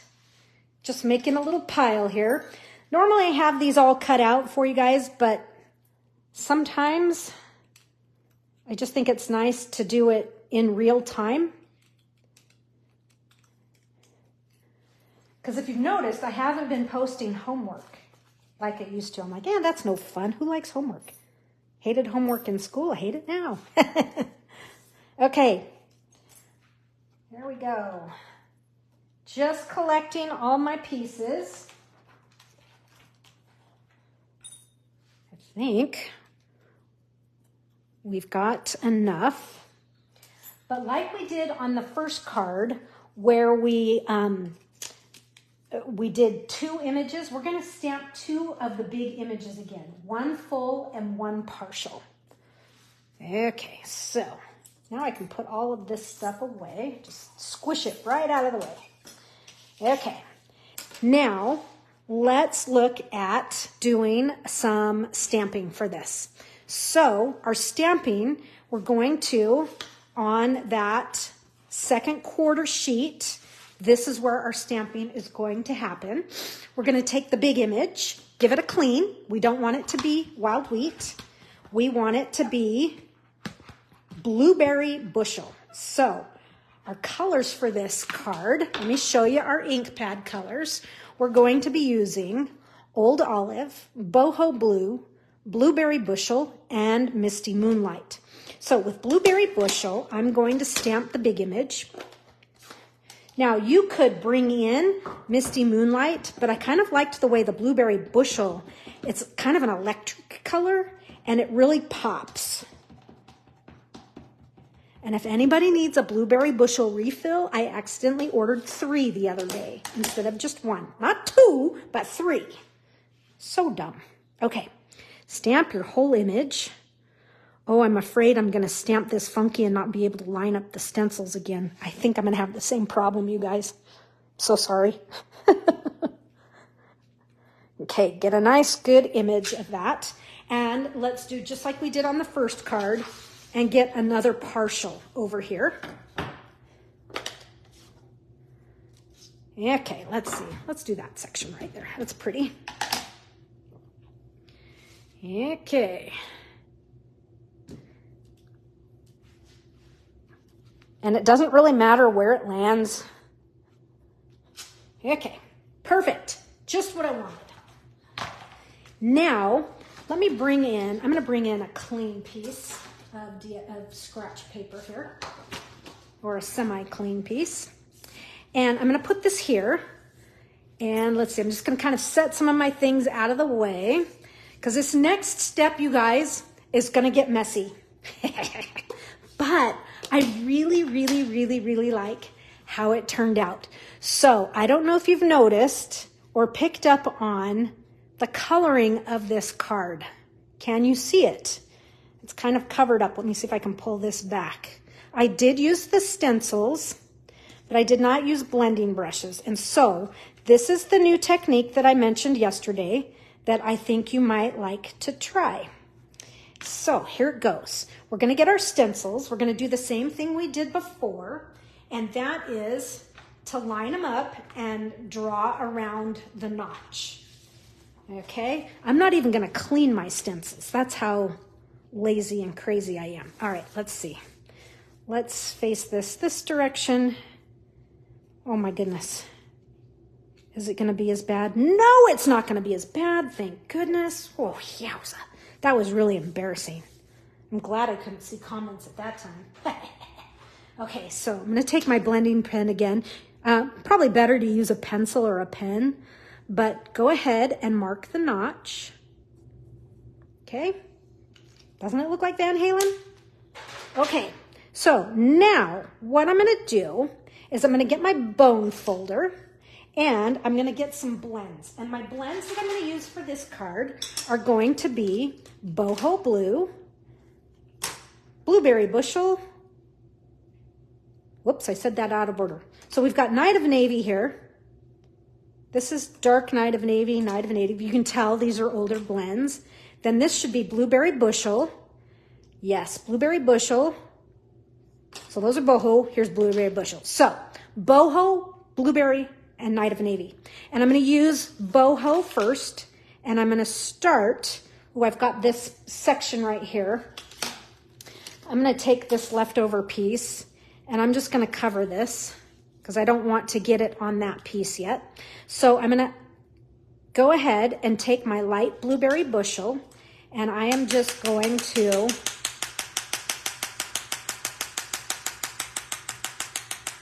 knock on my blend and fill the area with little splatter dots. Okay, so I'm calling it splatter knocking. I don't know, blend knocking, whatever we want to call this. But that's how I'm loading the color in. So that was my first layer. That was light Boho. This is dark Boho. That's it. That's all I'm going to do for that. And now I'm going to switch to, I'm going to skip this one for right now. I'm going to pull this one off. Okay. And we're going to go to this one. Okay. So this is the number 3. So number 3, now I don't know if I've moved my paper or not, but there's my, got to cover this one. Now I'm going to move to dark Blueberry Bushel and Night of Navy. And I'm just going to try and get, this is a little trickier because it's like, oh man, how do I get it down in those? But you can do it.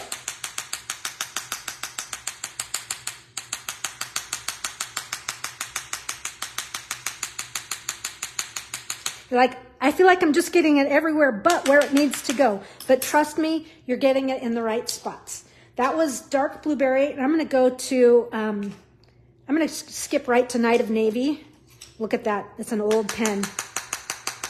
Just go ahead and knock on your barrel there. And then when you pull this away, ooh, so cool, you guys. Now, I know this looks a mess, but I'm going to help you with that too. But look at how cool. Don't look at this one because it's not done. And if you feel like you need to add more color, just go back and maybe put that first one back down and add a little bit more color. If you feel like you want it just to be a slightly darker blue. Goodness gracious, you'd think I'd be able to line this up.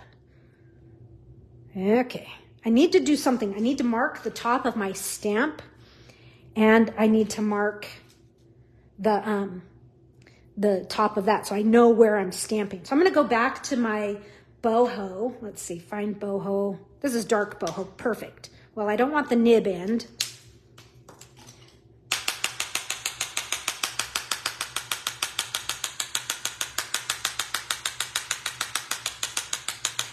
So cool.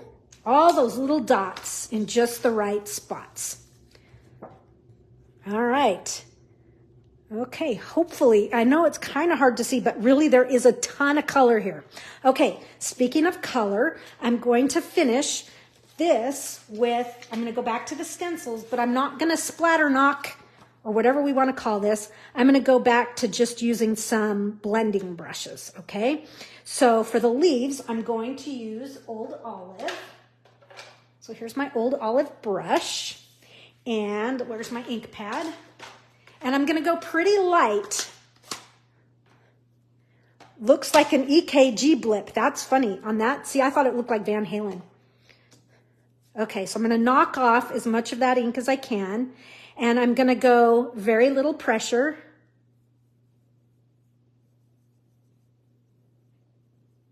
Okay. Just a little pressure. Just to get in some color there. Easy. Now with the next die, or stencil rather, of course I've got some pink on there. I think I'm going to need to do just a little cleaning on that.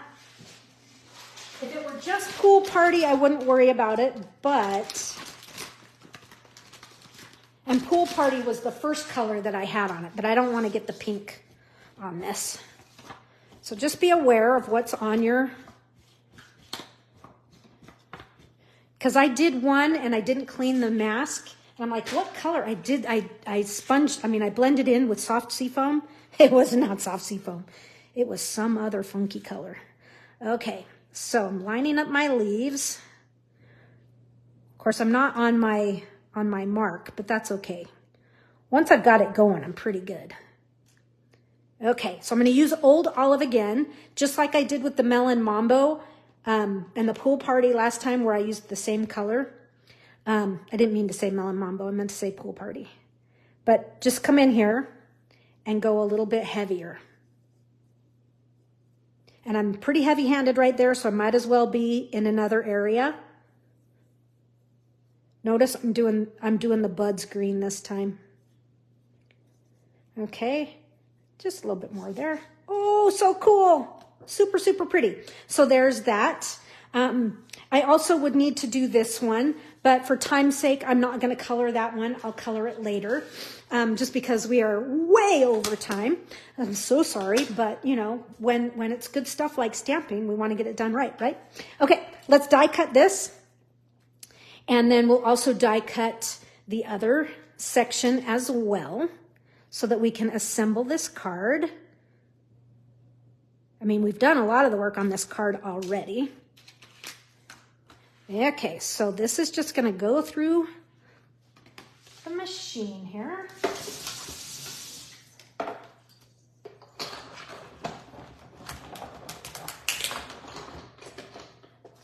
Okay. Let's take this and quickly assemble the front of this card. Oh, you guys, it's so cool. I hope you guys can see all the color that is there. A little hard to see on the camera. All right, so there's my original. Now we're going to use the large Everyday Details circle. This is going to go on with dimensionals. So I'm just going to put 4 on here pretty quick. Okay, and it's going to go, I had to look at my original there. It is going to come off center just a little bit. Okay. There's that. And then this, I'm going to turn it this direction. And sometimes I glue and sometimes I dimensional. What did I do? I dimensionaled. Okay. So this is going to kind of fill that other side up. Just that right there is super pretty. Oh man, I don't think you need to put anything else on it. So we can do it big or we can do, I like this too. Okay, so little dimensional action. I'm going to put my dimensionals on the circle itself. And we'll add that just like so. Gosh, that's pretty. Just right there. Okay, let's stamp our label here. And I'm going to stamp the label with 2 colors. So I'm going to use Old Olive. Oops, I kind of brought a few more friends. And I'm going to use Blueberry Bushel. And let's see here. I'm going to use the Love Endures. Okay, when I ink this up, I'm going to ink up the Love Endures, and if it slightly catches ink in the lower part, I'm not going to worry about it. But I've inked up Love Endures with Blueberry Bushel, and now I'm going to grab the Old Olive. I probably should have started with the Old Olive since it's lighter than Blueberry Bushel, but that's what I'm going to do, is a two-tone greeting, 2 colors. Ooh, looks great. Awesome. Okay, this is going to add to my card, and we're going to add all of our leaves and buds. So we have all of these, right? A whole bunch of them. And then we also have some blue ribbon here. Okay, I should have cut this ahead of time. Oh boy, let's see if I can go fast. Let me show you how I like to cut the ribbon down. First, I use, these are my these are ribbon only, and they are a nice long blade. And I'm just gonna come in there, and now once I get it started, it's a little hard, once I get it started, I'm good. But get it started enough. Now, I'm gonna put my thumb on there, and I'm stretching it with my index and middle finger so that there's some tension on that so that I can cut through. But that's how I like to cut this ribbon down. I bet I have a piece of this already cut down. Now, you have way more ribbon here than what you need, but I wanted to give you plenty. And so you'll be able to cut this down and do this to a couple to 3 cards. It just depends on how much you want. I think that's plenty. So look at all of that. You've got lots of leftovers there. That is the boho blue textured ribbon. Now I'm going to take my thumb and I'm just going to kind of deconstruct it, soften it just a little bit. And yes, I'm going to kind of get some frays, but I'm fine with that. Okay. Now, a little bit of Seal Plus, and I'm just going to do that kind of right where I know that my greeting's going to go. And let's see here. This is a little wonky right there. So the cool thing is you can just take out some of the threads. Yeah, looks good. Now I'm just going to do kind of a faux bow. It doesn't have to be the whole real deal. You don't have to tie it. See how it's just kind of going on its own? Woohoo! Set that right into that. Maybe get that to eke up a little bit more. Slightly adjust. Okay. Again, once we put the dimensionals on our tag here, it will help to sandwich in our ribbon. How do you guys like to secure ribbon? Whoops, it's raining dimensional covers. Okay, so just kind of right like that, and hopefully, nope, my tag's not too straight. So let me just lift it and walk it down. Okay, now here's where I can kind of play with these just a little bit. And like, see, this one's kind of free, so I'm just going to kind of get it right where I like it. So there's my ribbon. Now we start to add some of our leaves and things. And it looks like I have a double right in there. And I have a green, a soft sea foam. But I have some help here from a few extra punched pieces so that we could have some blue and some white. So that's going to be in your smalls bag. And these are all for this. So this is the bow punch. I mentioned the bow punch earlier when I was sharing the Frames and Flowers class that's coming up in May. Okay, so let's just start gluing some of these. I'm just going to start imitating what I did on my first card. So a little bit of glue on that stem, and I'm just going to tuck right into there. Same thing with my green. Hope that I don't collide with dimensionals. Whoa, my fingers are sticky, you can tell. And we have a white one in here. So yes, I'm going to use this bow punch I mentioned on my Frames and Flowers class. Because I couldn't see the comments, I didn't know if you guys really even saw what that class was about. I can show more and talk more about it tomorrow night if you'd like. But I'm going to use this with the Layering Leaves stamp set. But I mentioned you could use any leaves and any, you know, greetings. It doesn't have to be exactly what I'm using. Okay, that is sticking better. Okay, so just a few more up above and that will finish off the front of our card. And then we'll quickly design that inside and we will be done. Oh, this one's too long. It's colliding. So I just gave it a quick snip. There's that one. And let's see. Oh, I have another set of double leaves here. Sure, I pick up the one that doesn't have the pokies out.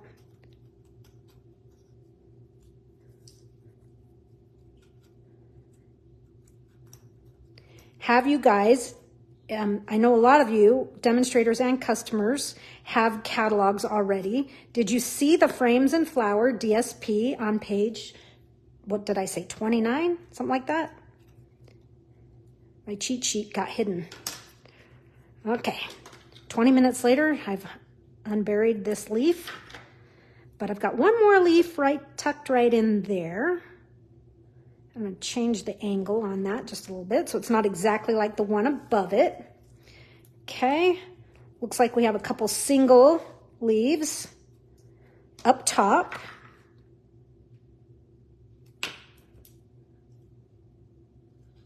One there. You know, just creating a nice pretty bouquet. And then I have another single. Oh, I'm glad that one came out easy. Another single kind of right in here. And let's repeat the blue. Let's carry that blue from the bottom up to the top portion. And then this will be how the front finishes. Of course, it needs some Wink of Stella. And if you pay real close attention, you can't see them. There is a sequins there. There. So let's put the sequins on. Oops, I need one more green. Sorry, I missed a green. Can't have just one. There needs to be a use of repetition. One of those design elements. So there's another green right in there. Oh, I like how that one came out. Okay, I'm going to scooch those off to the side, sweep all this away, and let's do our dimensionals. And of course, this has been hit with Wink of Stella because it is just so pretty. And I can't, you know me, I can't control myself. We need to have like Winkaholics Anonymous. Okay, here we go. Let's add some of these. They're white, but they're pretty. They're pretty. They just kind of hide a little bit. Quick pizza made in the air fryer. Ooh, that sounds good. I've never done that. I don't have an air fryer. I know you guys are going like, what? What do you mean you don't have an air fryer? Nope, I don't have an air fryer. I'm good with my basic old oven.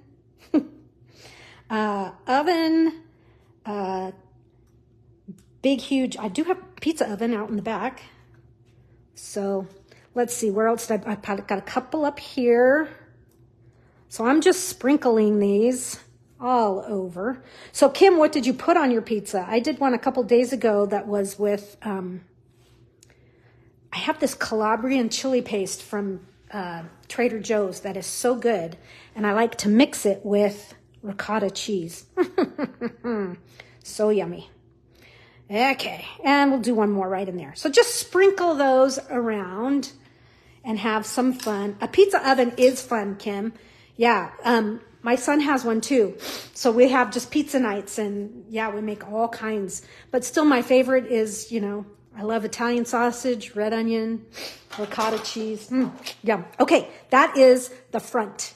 And then splatter it with Wink of Stella, make it shine and shimmer. And for the inside, we have a little bit more work to do. Okay, so let's get her done. Open up your card. Looks like I didn't line up very well, but that's okay. Misty Moonlight is going to be my color of choice this time. And so with Misty Moonlight, I'm going to stamp the big image. Okay. Oops, let's do it on its back like we've been doing. So much easier. The other way is so clunky. But I'm going to partially stamp this. I'm not going to stamp the whole thing. We're just going to do a little bit of it right here. Should have brought my scratch paper in. Oh, well. That's okay. So there's that. Now, with the stencils, we're going to blend. We're not going to splatter. We could splatter knock, but that takes a little time to do. But we're going to figure out how to line this up. Craziness. Why is it so hard? There it is. I found it. I'm getting faster, folks. So my layers on this, I'm going to do boho. It's going to be my first layer of color. We are so overtime today. It's incredible. I'm sorry, folks. I didn't realize these were, because, you know, when you make them, I'll make one day and one another day. You don't realize how long they're taking you. But it's what we do for beauty, right? So here is blending brush. Let me just go ahead and, well, and just going to quickly fill this in with boho blue. It's not quite boho because I didn't clean my thing. It's got a little pink in it, but there's boho. But I'm just doing, you know, a quick addition of color. I'm not doing, you know, like getting all wild and crazy. Where's the other one? Here's this one. Oh boy. This is going to be a doozer trying to match this one. Not even close. I might just bypass this step for this one. You know what I mean, Vern? I'm going to do the leaves. The leaves are Old Olive. It's if I can find the leaves too. Da-da-da, here we go. There it is. Okay, going back to Old Olive. Here's my Old Olive brush, blending brush. Here it is. The mess is getting crazier and crazier by the moment. It was all in control, and then it's all out of control. Okay, just a little color there. Let's add the detail for the leaves. Yeah, right. Ha-ha, I found it. Uh-huh. Okay. And again, I'm not going to go super heavy coverage on this. I don't want it to be too intense because I don't want it to fight the front of the card. Okay, and I would do this one. Let's see if I can figure it out. I think it's this way. Oh, I found it, folks. And so this, I'm close.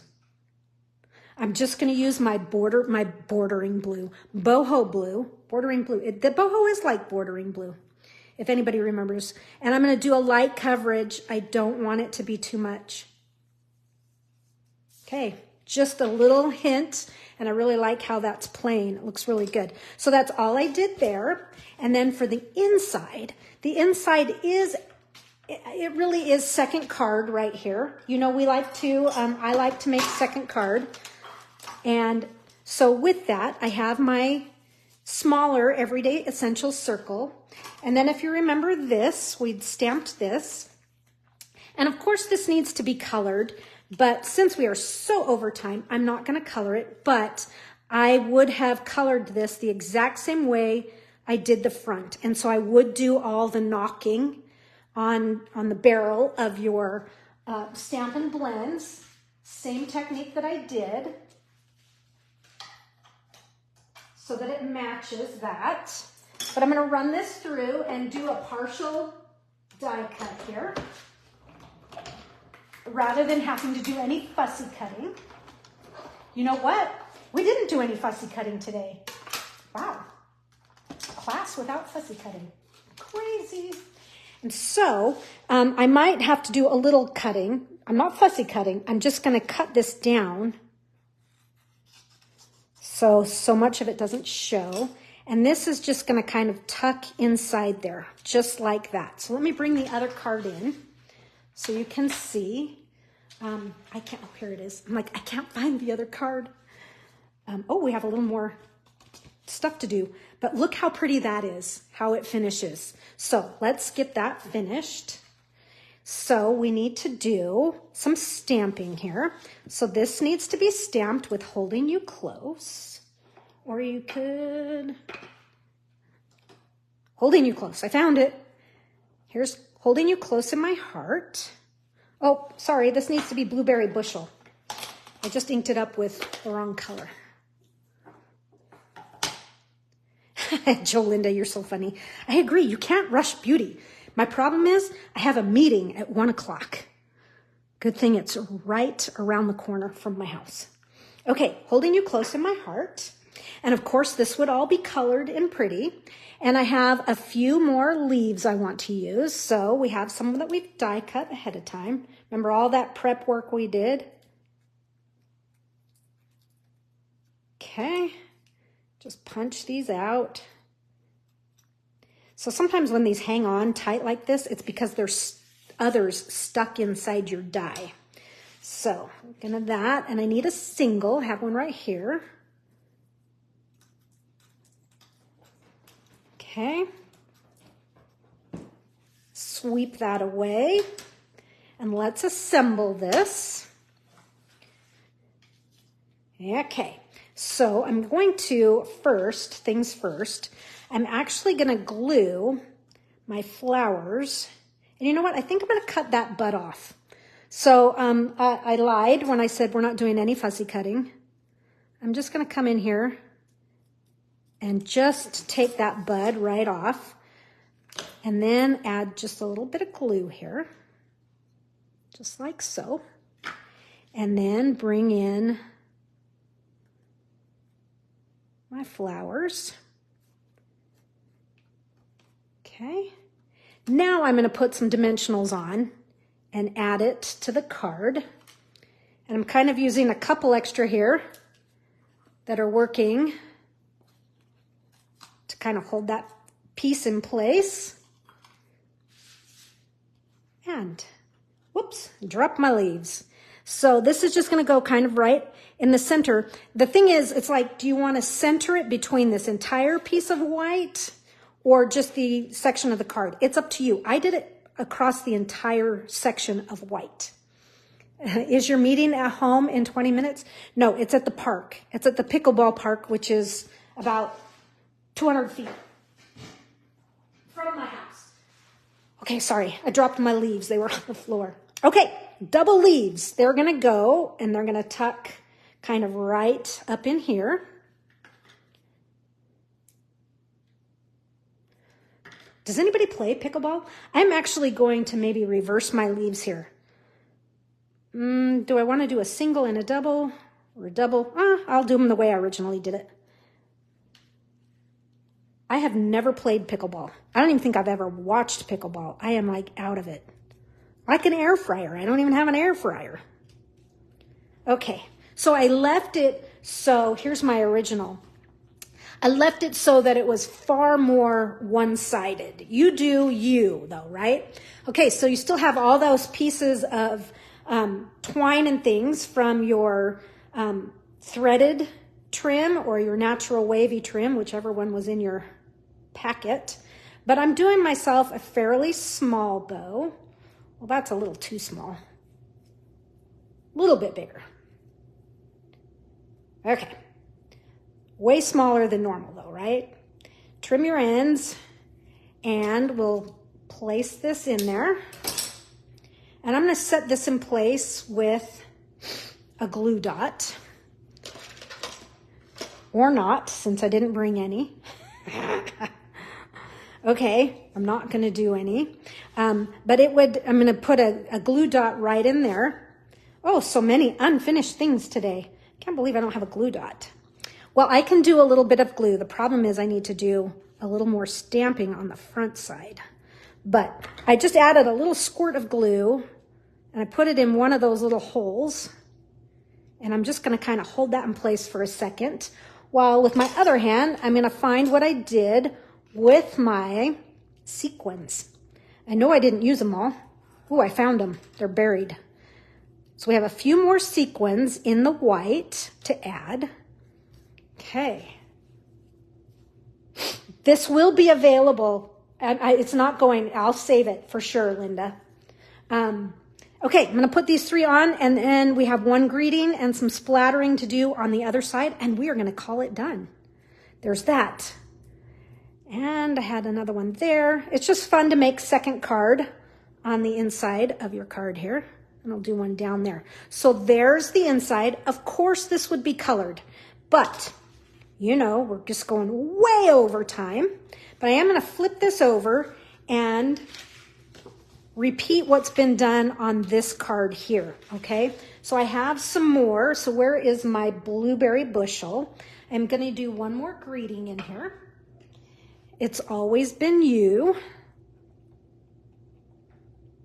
Okay. And so that is going to set just right down here at the bottom, straight across there, and just a little bit more splattering. Let me see if I can find my blues. So, and it can be any of your blues, but I would do a couple of them just to get some variety in there. It just kind of softens that stark white, plus it brings that cohesion from the image that we have on the front here. Okay. Okay, just a little bit finishes it off. And of course some Wink of Stella. But there you have it, folks. There's our Love Endures, our splatter knocking. I hope you'll try that. Oh, I have one more thing I have to do before we can go. I was going to show you all the cards. Well, let's show you all the cards here. They're here. Let me bring them all into view. Close this one back up. So there's our splatter knocking. Here is our belly band and our, I'm going to call it our upholstery card. This is the way it needs to look when it's done. I'll finish coloring. Those are our colors. But what are we going to do? What are you going to do about this? Because this does not wash off with water. Let me show you what you're going to do. Remember the tray I mentioned at the very beginning? You're going to take your tray and you're going to put just a little bit in the bottom there. Okay? And then you're going to take your stencil and very carefully, especially on this one, because it has all those little pieces that could bend, but you can see how it's loosening that Stampin' Blend and it'll come right off. So see how that just is wiping right off, okay? Then you're going to take it and you're going to wash it with soap and water. And you let it air dry or however. But just like that, that's how you can get rid of that Stampin' Blend from being on there. Okay, so sorry we went overtime. 45 minutes overtime. Whoa! All right, I hope you'll join me tomorrow night. Let's just get together and chat. If you need to see some more things about these cards, I will answer any question you have. See you then. Take care. Bye-bye.